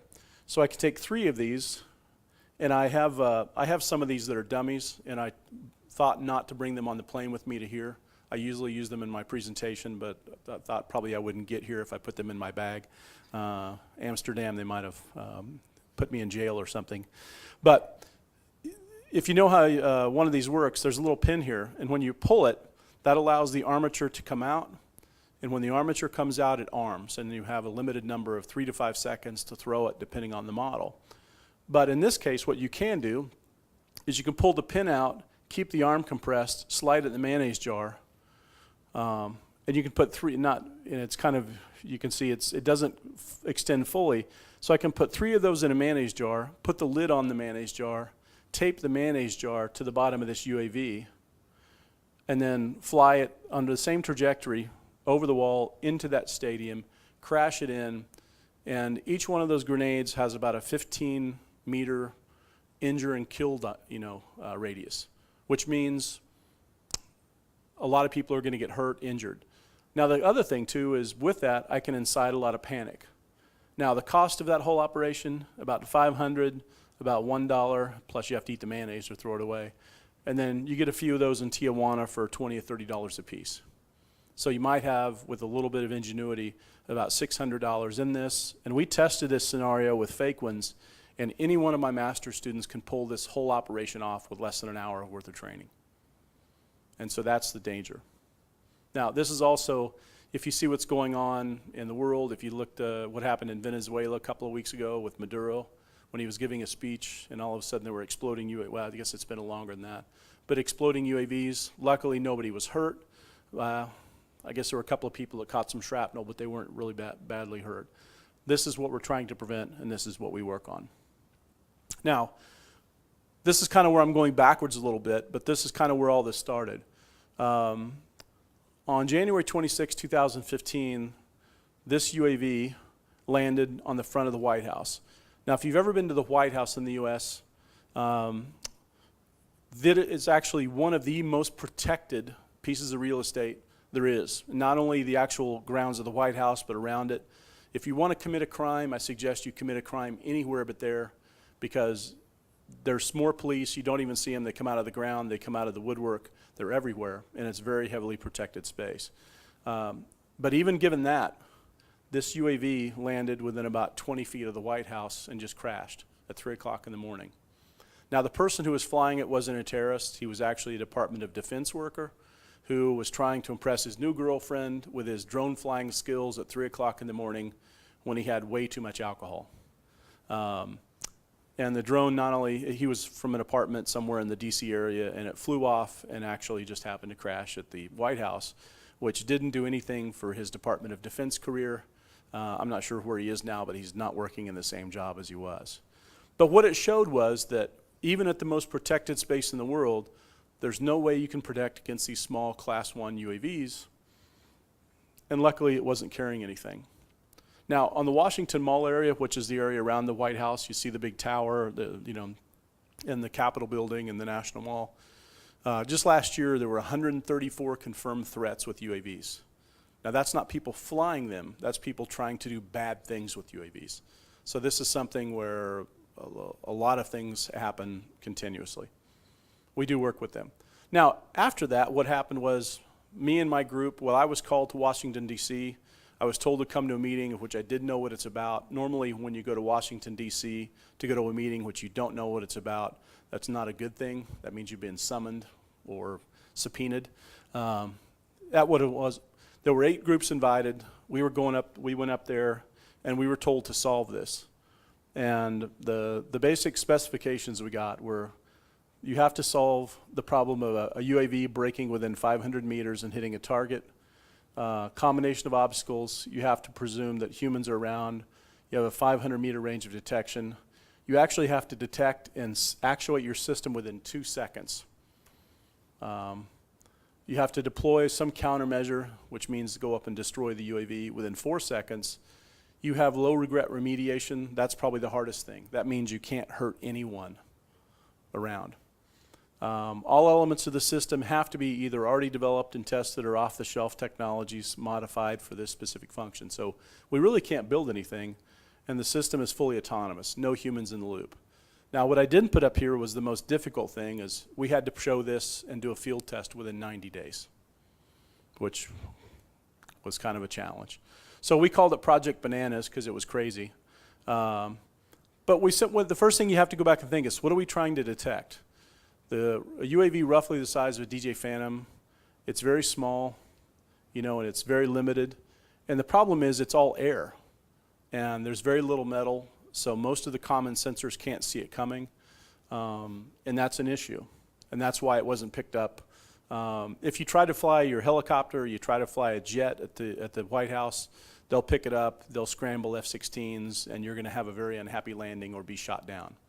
With a UAV, one of the plans they had for UAVs is they would scramble an F-16 and suck it into the intake and grind up the UAV. The problem is that also takes down a very expensive aircraft. So here's what we did. Now this is just kind of background.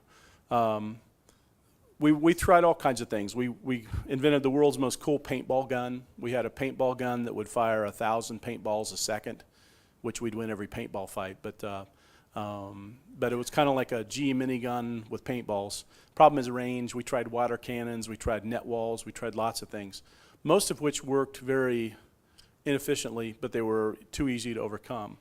So what we ended up doing was we created a different UAV that was easily programmed, an IRIS-3D, and we created a monofilament net with a carbon fiber. Now remember, this isn't the most professionally engineered thing, but we did all this in about 2.5 weeks, because by the time we got to this, we were already well into our, into the project of 90 days total. So this one is the one that we're trying to get, because this is the one that crashed into the White House. So we basically got a hunter drone that was slightly faster, slightly more powerful. Used the net because the net is really good about bringing the blades in and pulling them in. The other thing too is we don't necessarily want to just knock it out of the sky. We want to actually capture it in the net and take it to a safe place, because we're not trading killing one group of people for the target.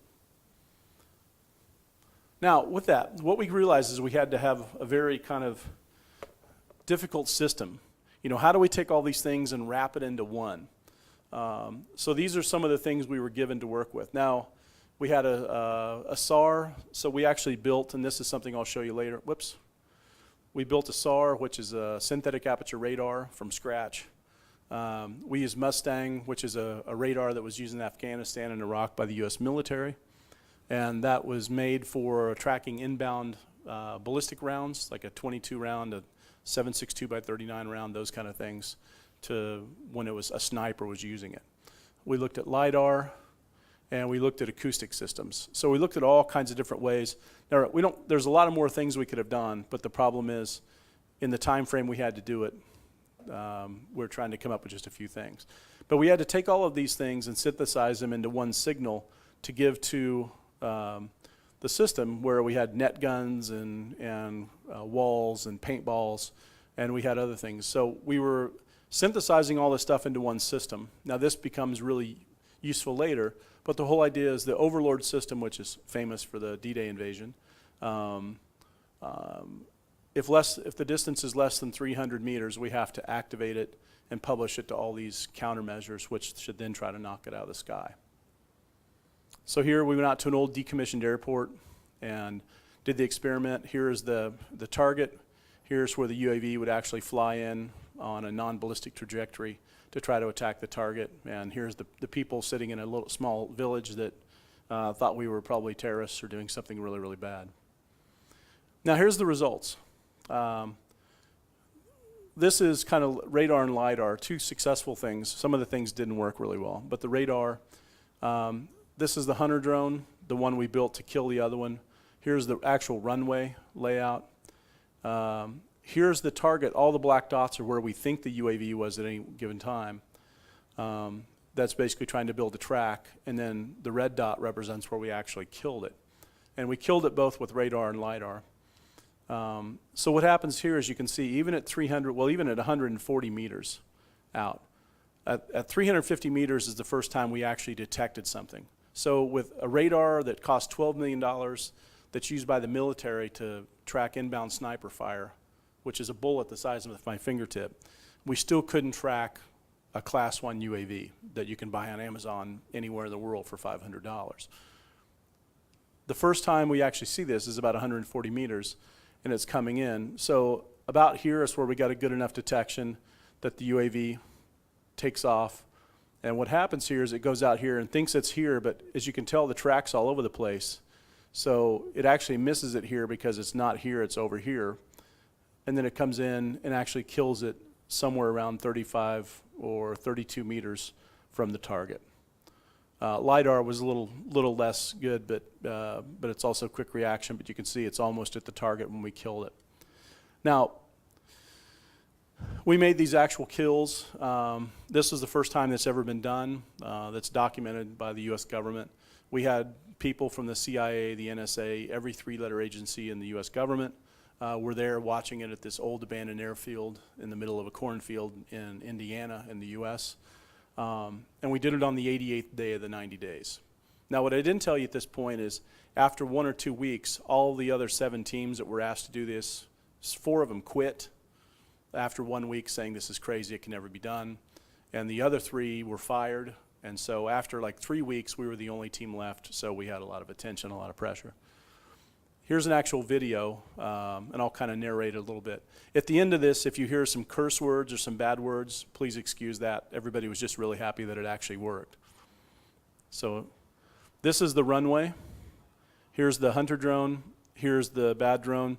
For safety measures, because here's a church over here and there's a village, we kept everything under manual control until we started the experiment. But the UAV was just put in the air. And once they were put in the initial starting places, everything was switched to autonomous mode, which means there's no human in the loop whatsoever. You can see it just sitting there, and at some point you'll see it just jerk and take off. That means the detection has been made. Okay, that's when it detected it. Now the other UAVs inbound, it's kind of tough to see because of the range, and it's just, they're UAVs, so they're a little tough to see. And so you'll see the other one coming in on a non-ballistic trajectory, well, it's semi-ballistic trajectory. You could just tell it just missed it. Now it's kind of lining up behind it to take another swing.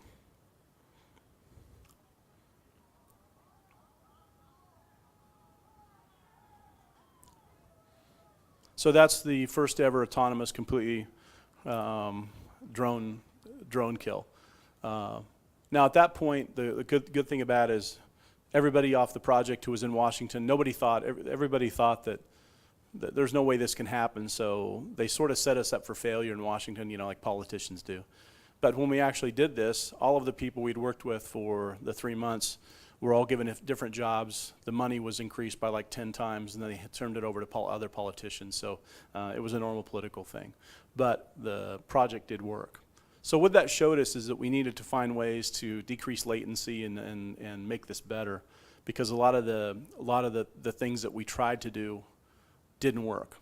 The other problem we had is not every police station that has to support this kind of technology can afford a $12 million laser or a radar, nor can they get it because it's Department of Defense and it's military. And during this time, I have a security clearance, but I couldn't even look at the radar system.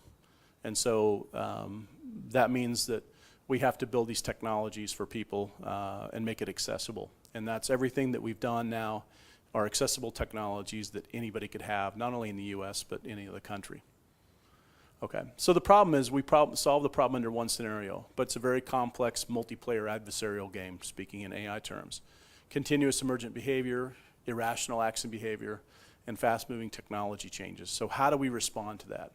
How do we create systems to solve these kind of complex challenges? Now, if we think about it, you know, as the previous speaker basically talked about, AI's operated, well, even before 1950, but sort of on the idea of being able to test if some other actor is intelligent, the whole idea of the Turing test. But we've kind of turned that on its ear a little bit. If you look at it practically, a lot can be accomplished by resetting a test based on capability instead of intelligence. I don't really care if the UAV is intelligent or not. In fact, most UAVs, and the really big problem is everybody's betting on that. The problem is all counter-UAV technology assumes that there's electronic transmission. And every company, I think in 67 in the US, and there's many more worldwide, they all bet that the only thing they're going to do to take down this UAV is interrupt its electromagnetic signals, take it over, and none of that will work. Once again, I can teach any of your graduate students to foil all those systems with some tin foil, some slightly different wiring, a pair of clippers, and you basically create sort of a Faraday cage around everything, and there's not much any of that stuff will do.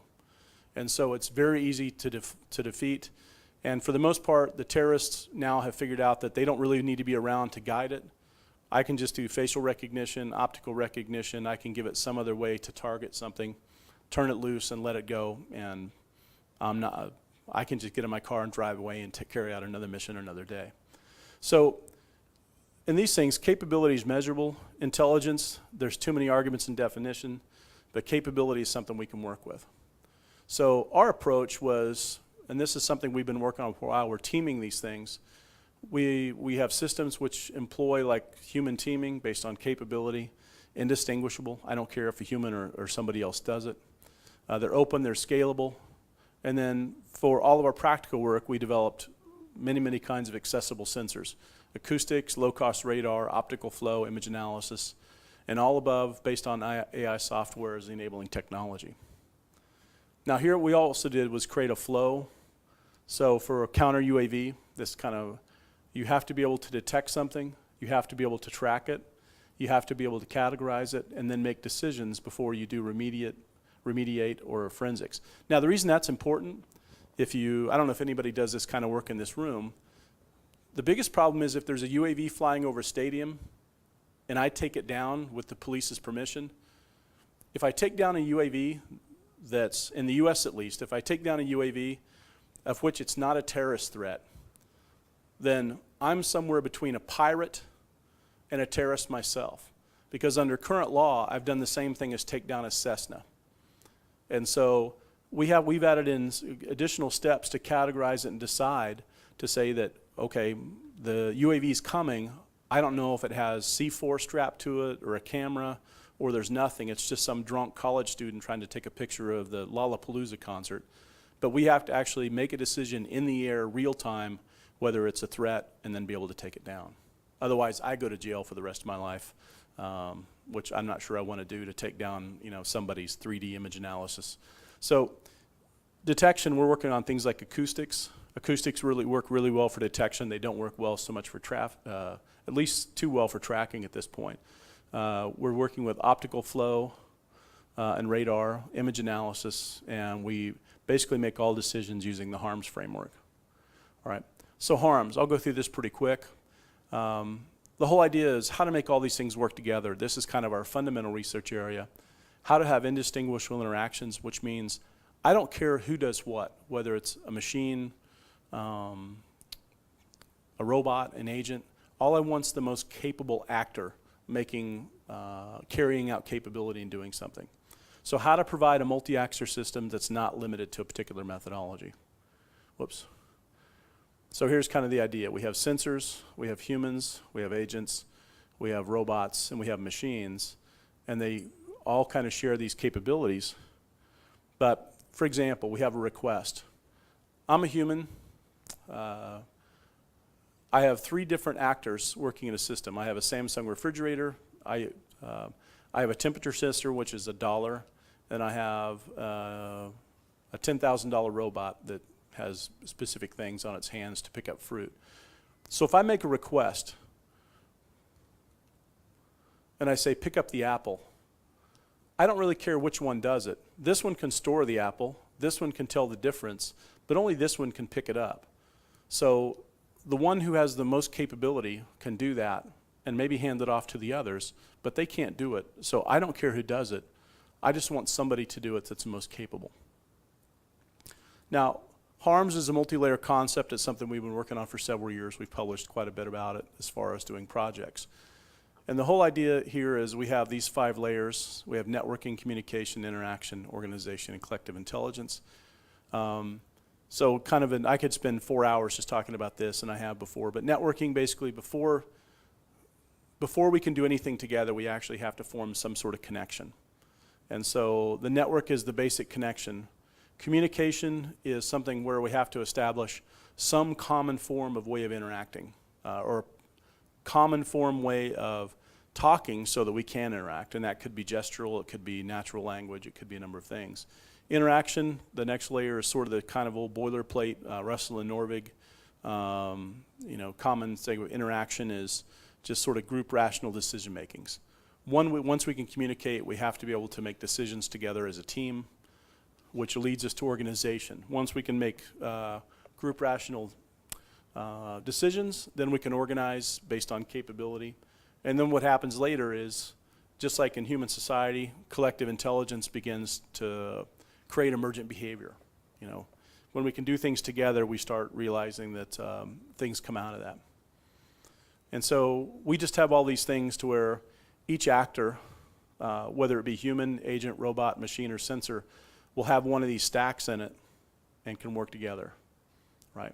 Now, we've kind of taken this one step further. One of the goals, and at the end of the last talk, we talked about what are the goals. Well, one of our goals is to be able to not only look at individual scenarios, but also look at sort of different sort of societies. And that's where we start thinking about, well, if I have one specific society, maybe that works best with Bluetooth, using a JSON communicate, using interaction of negotiation and argumentation, using Omni with basic societal norms being defined. Whereas I have another one, I can use TCP with natural language where we need to talk, we're going to vote. We use the OMAX model, which is based on capability, and we use social agreement. So different societies, like we did actual comparison of this between American society and Korean society, and how we would apply this model based on that, and it's very different. American society uses voting, kind of common democratic processes, where Korean society uses age hierarchy to define how decisions are made and things like that. Then we can also have ones where we don't necessarily need organization and collective behavior. We can just do more practical things where we're negotiating and interacting. So the whole idea is that each one of these actors would have one of these stacks, or at least the layers that they need to, so they can all work together, and that's what makes it indistinguishable. I don't care who does what, they just have to have the ability to interact with others. And it's not like the Turing model where I don't really care whether the person or machine on the other side, it's the same in that, but I suspend and use much more based on their capability than whether they're intelligent. Okay. Now, here's an experiment we did. This is with our French partners, and this was kind of the first rollout of harms. We were trying to solve what we call the milk dilemma. The milk dilemma is what happens when I leave the house, I go to the store, and I get to the store and I forgot to check whether I got milk because it's in the refrigerator. So the video is a little shaky here. So we have a door sensor, we have Kinect cameras. I don't think there's, okay. I'll kind of explain it because the speech kind of goes on, it's hard to hear. This is at the Lisi lab at University of Paris East. So Steve takes a glass of milk and throws a bottle in the trash, which takes all the milk out. The human in the loop. At that point, the refrigerator detects that there isn't any milk. Now the refrigerator then basically goes out and does some reasoning with NKRL and creates a missing milk event, which then tags whoever that they can, and that actually contacts Eden, what it realizes that she is near a supermarket. So the reasoner basically receives sends a message to Eden. Eden basically answers it and says, at this point, Eden is talking to the refrigerator and says, yeah, I will get some milk. And so you have a sensor in the refrigerator, after a human does something, sending a message to Eden. Eden basically says, okay, I'll get some milk. And then the reasoner converts the question into an NRL query or NKR query. The refrigerator reasoner doesn't have the information on the second one. The refrigerator reasoner triggers to ask the companion robot. So there's another robot here that can come over. That's the compi. Comes over, finds the human, and asks the human to investigate something.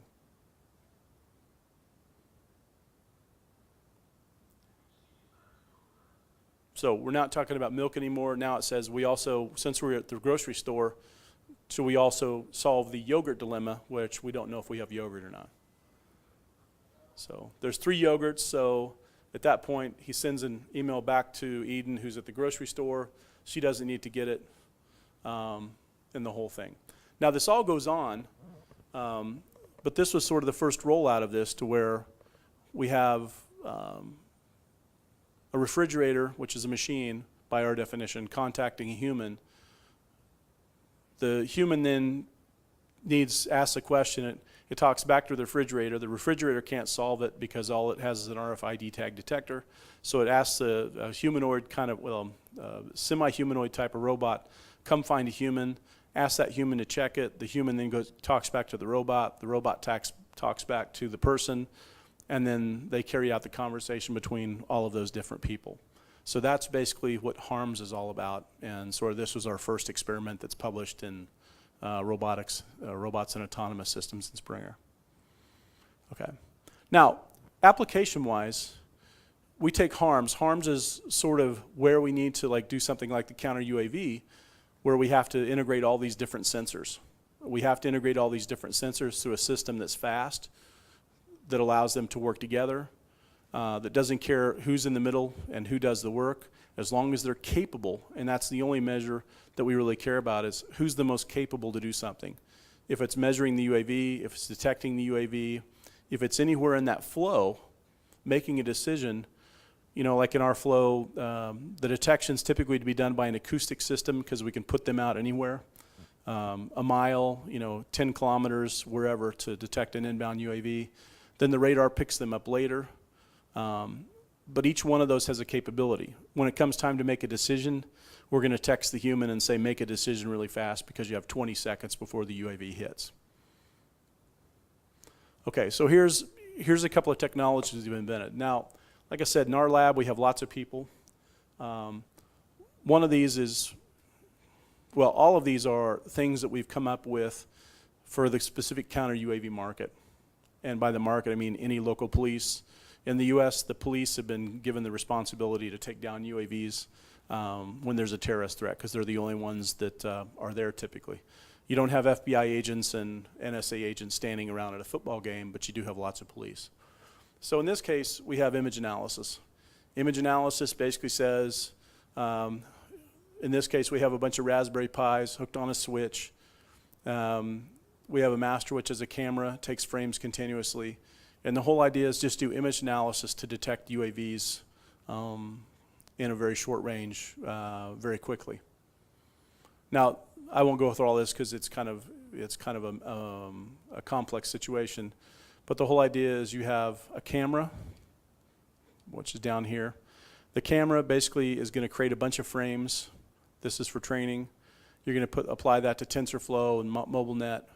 You're going to have an annotated frames queue, and then you're going to create tracking and decisioning logic that can be used by the user.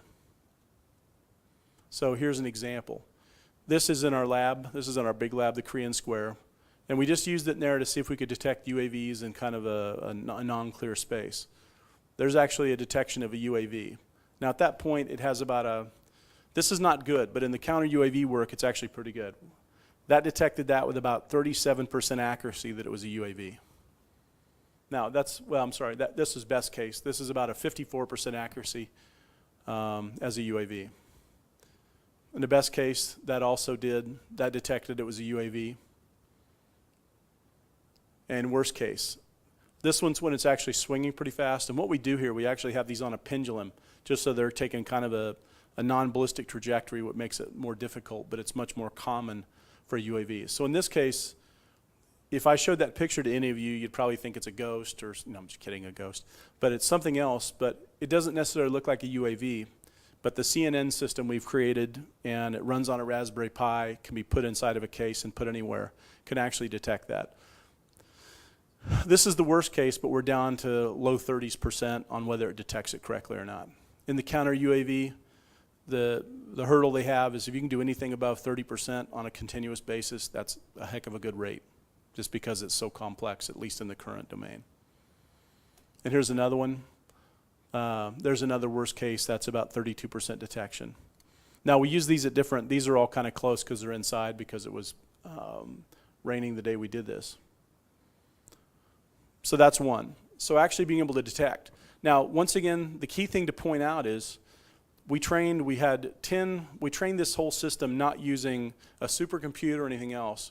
We actually had an easily rolled out, we 3D printed a small frame, put 10 Raspberry Pis in it, hooked them up in parallel, and they trained the whole system that we can then use and roll out with one Raspberry Pi camera, one Raspberry Pi. We can make a nice little 3D printed case, and we can hand that over to the police, which we're actually getting ready to do that now, and just to see if they can do UAV detection.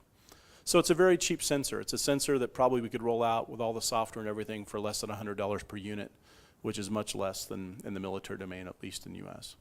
Then we also have optical flow. Now, that was detection. Optical flow, if you haven't seen it, is the whole idea is put a UAV behind another UAV, start looking at the optical pictures or the pictures that are flowing through as the event is taking place, and try to make some detections while you also track it. Now you remember the part where I said that if I take this down in the middle of a flight, but it's not actually a terrorist threat, then I go to jail. Even though I'm sanctioned by the FBI, I'm sanctioned by the, whatever. There's another federal agency that can take me to jail, indict me, and all of that kind of thing, which I don't want to. No, but that's why a lot of people don't want to do this. So in this case, this is one of my PhD students who now works for Crane Naval Surface Warfare Center. She makes basically tools like this for the U.S. Navy SEALs. Oops. She created a system, and this is kind of a graphical pictorial bit up. Basically, you have a hunter UAV, you have a target UAV. So as soon as you get a detection, just like on a previous system, you send up a UAV, and it's not going to remediate it. What it wants to do is get behind it and start using optical flow to track it, but also send down high-def pictures for somebody else to look at. So if a pilot decides that a target is a threat, interception mode is enabled, which means we get behind it, we take a look at it, we try to determine if there's wires sticking out of explosives. If you have a stick of C4 or Simtex or something below, or hand grenades, then you know it's a threat. If it's just a common UAV that's flying over a stadium and there's nothing about it that looks out of the ordinary, you might let it go and just put it on an alert. But this system allows us to detect that, or not only after we detect it, but also do the analysis. And so here's kind of what it looks like. Now, if anybody's interested, she wrote a whole simulator that uses ROS and all of that, and I can give you the information later. So here's kind of what it looks like in the graphical point. So this is what the actual UA or the computer sees. And it looks like an old TD or a 2D version of a 1980s video game where you're basically trying to put the forwarding UAV in the center. And you basically overlay tracking a target by trying to keep it in the center. The whole idea of the center is you're not analyzing 3D imagery on the go, which is too much, all right? And we'll skip that. Now this is kind of a shameless plug for her. If you ever use Gazebo, she built like an entire simulator just for doing this with these drones, and you can use Gazebo and her plug-in, the Mavlink and Citadel and everything else. And this is all free. But you have a simulated 1080p camera front-facing to the hunter. The Gazebo simulation environment, and she did this not only in Gazebo, where she built all this, but she also went out and did real live experiments. And so kind of here what it looks like. You'll box in something. The hunter intercepts the target on all axes, which is difficult, especially in a non-ballistic trajectory. Near interceptions, the hunter intercepts the target on X and Y, but not the Z. If the hunter had, and that's because it's a 2D, if the hunter had a net or explosives, near interceptions would be direct. Now the reason we do that is because if we see this actually as a threat, we can do a kinetic intercept. We are close enough where we can go on a 2D and we're sitting there tracking it typically at a few meters. The whole idea is it's going to get behind it by a few meters, but if we see it's actually a threat, this is one of the ways we can start taking shots at it. It's not by any means guaranteed because it's a 2D intercept. But this is a way that we can actually get in 3 meters. And you could use the fishing net way here too, but with this, it's mostly meant just to be able to track it. Okay? Right. And the last one I'll talk about is radar. As I told you when we first did this, one of the ways that worked, but it didn't work well in 90 days, is we went out and investigated how do we build a radar system? How can we build something that could be off the shelf, could be used by everybody, and could be sort of accessible? Because the $12 million Department of Defense radar is not going to be used by anybody. So we basically looked at several different models. We looked at continuous wave, FMCW, and here's kind of the breakdown of all these different. We investigated 2 specific areas, frequently modulated and pulse Doppler. And has anybody ever seen this? This is actually a pretty famous thing. To teach a course, the National Science Foundation gave MIT some money a number of years back to basically teach people about radar and signal analysis and all that. So they created a course there basically to create this little thing called a cantenna. And all you had to do, and you can go out and take this course online now if you want to learn about radars. So what one of my PhD students, she's a brilliant young woman named Sung-Ah Park from South Korea, she majored in space science. Now she's working in our lab.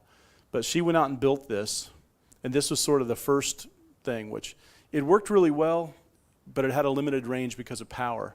Power, these are 2 coffee cans. That's why they call it they call it a MIT Cantenna-based system. But we had problems with decibel ratings and things like that, and it's built on a board. But she put all this together, and she actually first tested it after about 20 days with a car, and she could do car detections. And these are, I think that's also a car, I can't see. But you can see that she was actually making detections fairly quickly. But then the problem is, well, what do we do with this? Well, do we put it on the ground and just have it sitting static to watch UAVs coming in? That's one thing. But she built it so it's flexible, so you can do that. Even with limited range, if you can sit out at 50 meters and develop a track, that's a pretty good radar, especially for the cost of it. The other option is we made it small enough, and she's on her 5th generation now, where you can put all this on a box, put it underneath another UAV, and go out and do 3D tracking, very precise, within limited range, having one radar, a mobile radar flying behind a UAV and tracking it that way. Now there's still a lot of things we have to work out. That's not a perfect system, but it's working pretty well. So the whole idea, on the second or the first one, detection range for the experiment with a car about 50 meters. And for UAVs, we were pretty low power, but on the second one, we went to a higher gain antenna and loaded the system on a mobile platform to follow. We had all kinds of adjustments for background noise and real-time operation. And so here's like the next layer. She's actually designed boards where they're now, we have the entire system except the transmitting units are all on one board, and we're going to make that available to people as soon as we get done testing it. So you could use this for a lot of other things. It actually makes a really nice board for if you want to guide your UGV or a UAV. You can actually put it on your car. The cost of the board now for the entire radar systems without the antennas is about $35. And so we're going to make this available, including the software and all of that. So she's increased the power transmission to 1 watt, which is 100 times greater than it was. We use much more powerful commercial antennas, but these are about the size of a Pringles can. They actually call these cantennas by the company that makes them. Uses an Arduino for a modulator, which is pretty cheap. Uses another Arduino as an ADC to attach the data collection, and more powerful and kind of computing friendly. You can actually detect now, is this working? It's hard to see up there. You can detect people. You can detect cars. We've tested on people. We've tested on cars. We're testing on UAVs. And so there's still challenges. Detection range for the experiment with a person. Now, a person doesn't have a lot of metal on them. they are a hard object, but one of the biggest problems with UAVs is there's no metal, it's all plastic, it doesn't reflect well. And they have very round kind of aerodynamic shapes, which also create problems. But for a UAV, we're getting up to the point where we're targeting 50 meters. She wants to graduate with her PhD here in December, so she's under a lot of pressure right now to get this up because she's already got a job offer at Argonne National Labs. So she wants to go to work there and get this finished, but she's about to make it come true. Okay. And lastly, what I'll tell you, the next thing we'll do is we had the scenario where we went to work and did the project in 90 days. We've now upped that to where this is where we're rolling out all of these kind of low-cost technologies for local. And I don't have pictures because we haven't done the field test yet, but if we think about the challenge now being at 1,000 meters, the problem is at 500 meters, if you have a UAV that's moving at 20 meters per second, which is kind of a common way, that only gives you about 25 seconds to do everything. That's not much time, especially when you have the part of it where the detection has to tell you, or the human has to get in the middle of it and say whether this is a threat or not. At 500 meters, you don't have time for that. You just have to take it down and deal with the consequences. So with ours, what we've actually done is said we need to move that out, give us more time to make that decision. So instead of 500 meters, we can say 1 kilometer. So we need some artificial barrier out there. And so what we've done is actually created acoustic systems.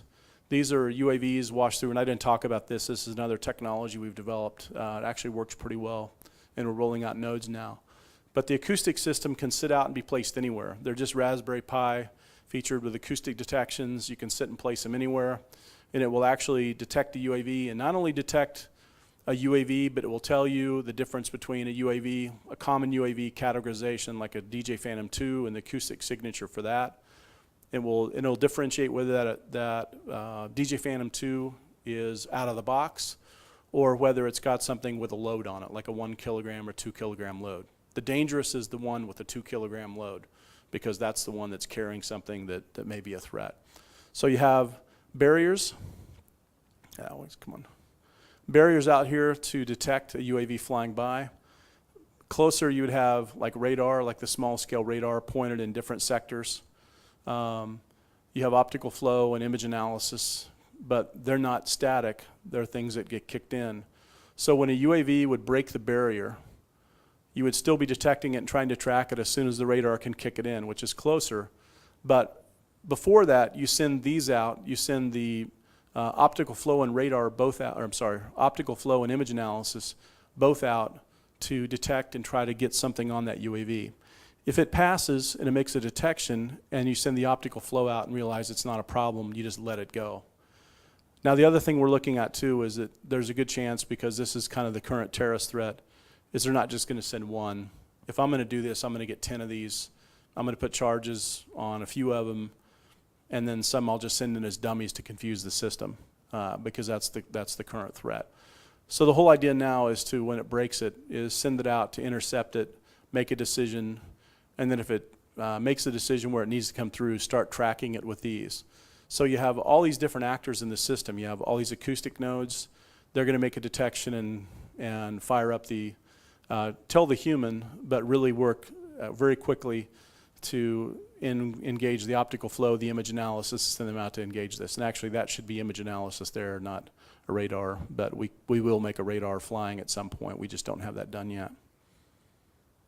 Thank you.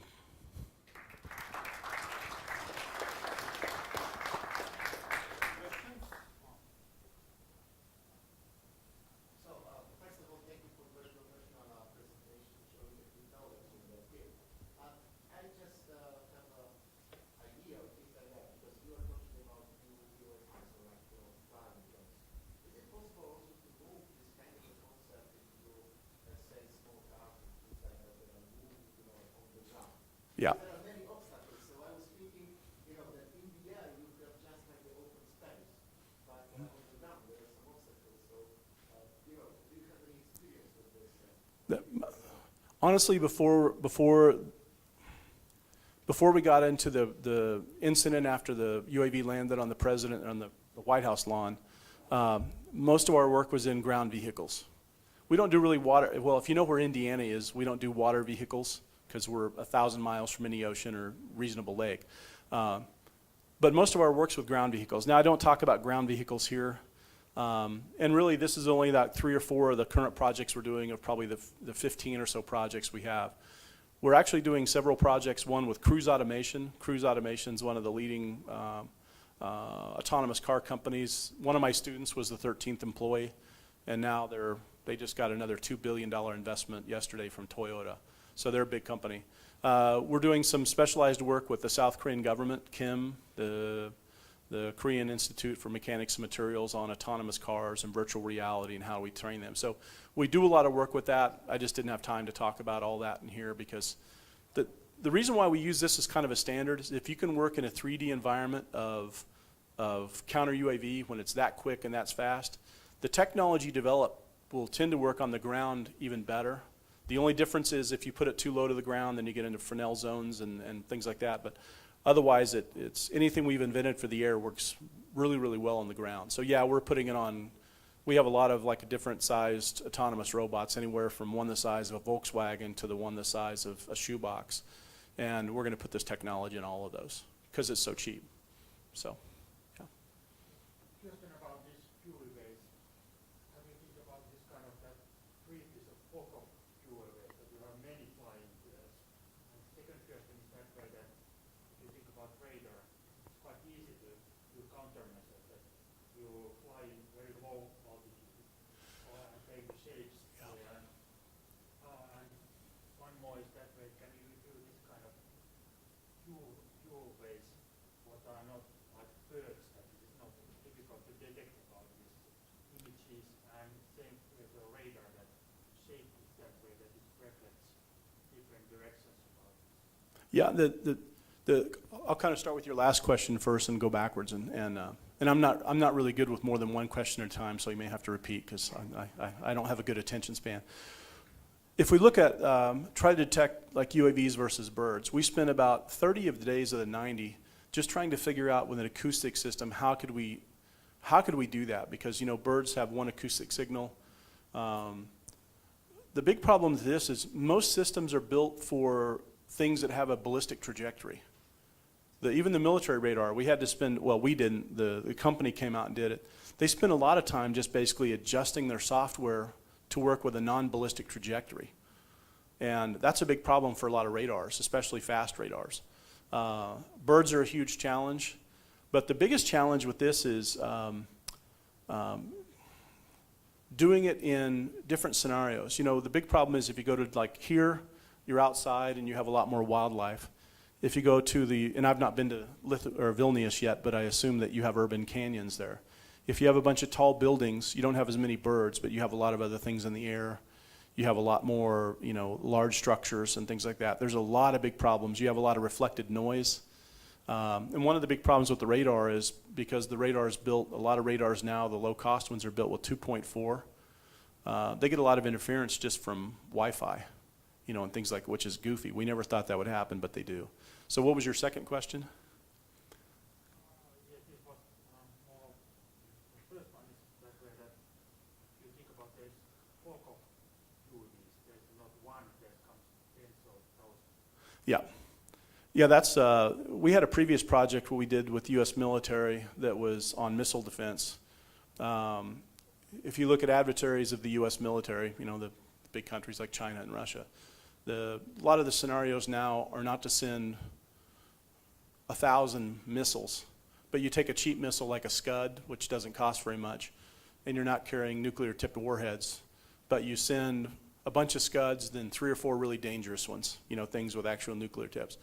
And that's the thing is, because if we look at a stadium, if you think about the actual analysis of that, and this is, if we go back to the stadium example or a large crowd scenario, if I send in one that has explosives and it blows up, and then I have 5 more that are coming into different areas of the stadium, even without a bomb on them, what happens is in the scenarios and simulations we've run, most of the people that get killed or get seriously hurt, it's not from the explosion, it's because from the induced panic caused by the incoming threat, and they all spend all of their time tromping over each other trying to get out.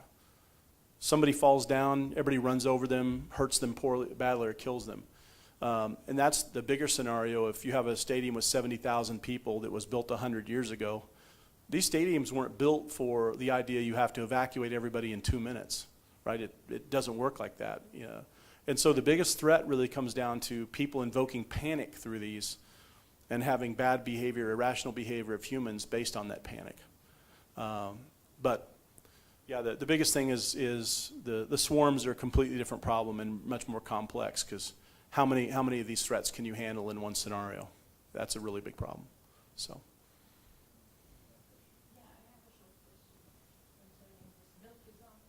Mm-hmm. How to detect or control discontinuities? You mentioned that you didn't care who does something, Mm-hmm. actors, whatever it is, human or software or hardware, but it's very important because it is responsibility. Right. It could be break in the loop, in interaction loop. Yeah, in this one, what we looked at, and this was a limited example we carried out with our partners in Paris. And so the little, we don't have those in the US, that was actually done in a suburb of Paris. And so we recognize that in this case that you have a certain, it's not necessarily a closed system in that you don't allow people to come and go, but at the time of execution it is a closed system. So when the detection, and there's a little bit of ambient intelligence I didn't talk about so much, but the whole idea is when you, the refrigerator detects that there's no milk, right? It sends out a message to anybody that may be able to affect a change in that. So it's actually going to target somebody who can go to the grocery store, which is typically the humans. But you have to define this, so to say, network or community. Right. It's all defined, but it's based on capability. And so if you look at the capability, that's the nice thing about it, is we can define the network by putting a bunch of agents in there. But if we have something specific like, can you buy something? Do you have the ability? That doesn't mean you necessarily can do it. We could actually have a robot that could go to the grocery store and buy milk if it had the capability. But in this case, the definition for buying that is based on humans. So we dispatch the humans because the humans have the ability to be mobile and purchase something. In this case, we know the refrigerator can't do that, so that's a capability deficit it has. The humans have that capability. The Compi, which is the robot that rolls in and asks Steve the question, it also doesn't have because it can't leave the lab. So it's going to basically contact Eden, and since Eden's outside the lab based on physical proximity, it asks her, and the backup would be Steve. Steve currently has a deficit versus Eden because he's within 4 feet of the refrigerator and not close to the supermarket. That's kind of where the basic ambient intelligent piece. Yeah, there is more definition, and we by far haven't figured out everything. But it was a nice experiment because it showed that the entire infrastructure did work. The big thing is, like anything else, having some of these definitions made. One of the things we're really pushing, there's several things we're really pushing. One is how do we keep this sort of in survival mode, right? How do you, if you turn off all the refrigerator goes off or the electricity goes off, then you can't do any of this, right? There's a certain survivability concept. The second piece is, if everybody's sitting in a room and they all have that ability, how do you make a decision to do this? But the reality is there's still a lot of things we need to define as far as capabilities to do it in a general sense of doing everything. So I'm not sure it's necessarily something meant to be kind of a general problem solver type approach. That's why we put it into like emergency scenarios, police scenarios, things that are very specific where you can define capability. Rolling it out to something that's everyday general purpose, we can do, but you still have to make the definitions. But you still have to define who has the ability. Yeah, you have to do that. Yeah, and you think about it, if you do that, you can define, those are sort of a priori definitions in a lot of ways. We are working on bootstrapping detection for doing those kind of things because a lot of IoT devices are now coming out with, where people are working on it. I don't think they're perfect by any stretch. But like a refrigerator, you can actually ask it if it's mobile. It doesn't know because it's never been asked that question before. You can ask a temperature sensor if it can pick up an apple, but it doesn't know. And it has no way of reasoning about that. So you have to set some of those things by assuming that if it doesn't know, that means it can't do it. Like for me, if somebody said, can I remember all the calculus I did as a college freshman? I can't. but I know that. But if you ask a refrigerator if it ever did calculus, it has no idea because it has no context of what calculus is. And so at that point, you just assume it can't do it. Does that make sense? So yeah, there's a lot of work we still have to do in defining capability and differentiating capability.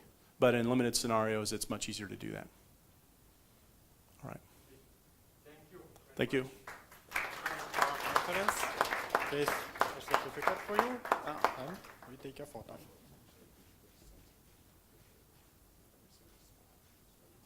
Thank you very much. Thanks very much. Thanks, everybody. So once again, thank you all. Now we are proceeding to lunch. And don't forget that after lunch, at 3:15 the latest, we are leaving, already leaving. So come a little bit earlier and now have a good lunch.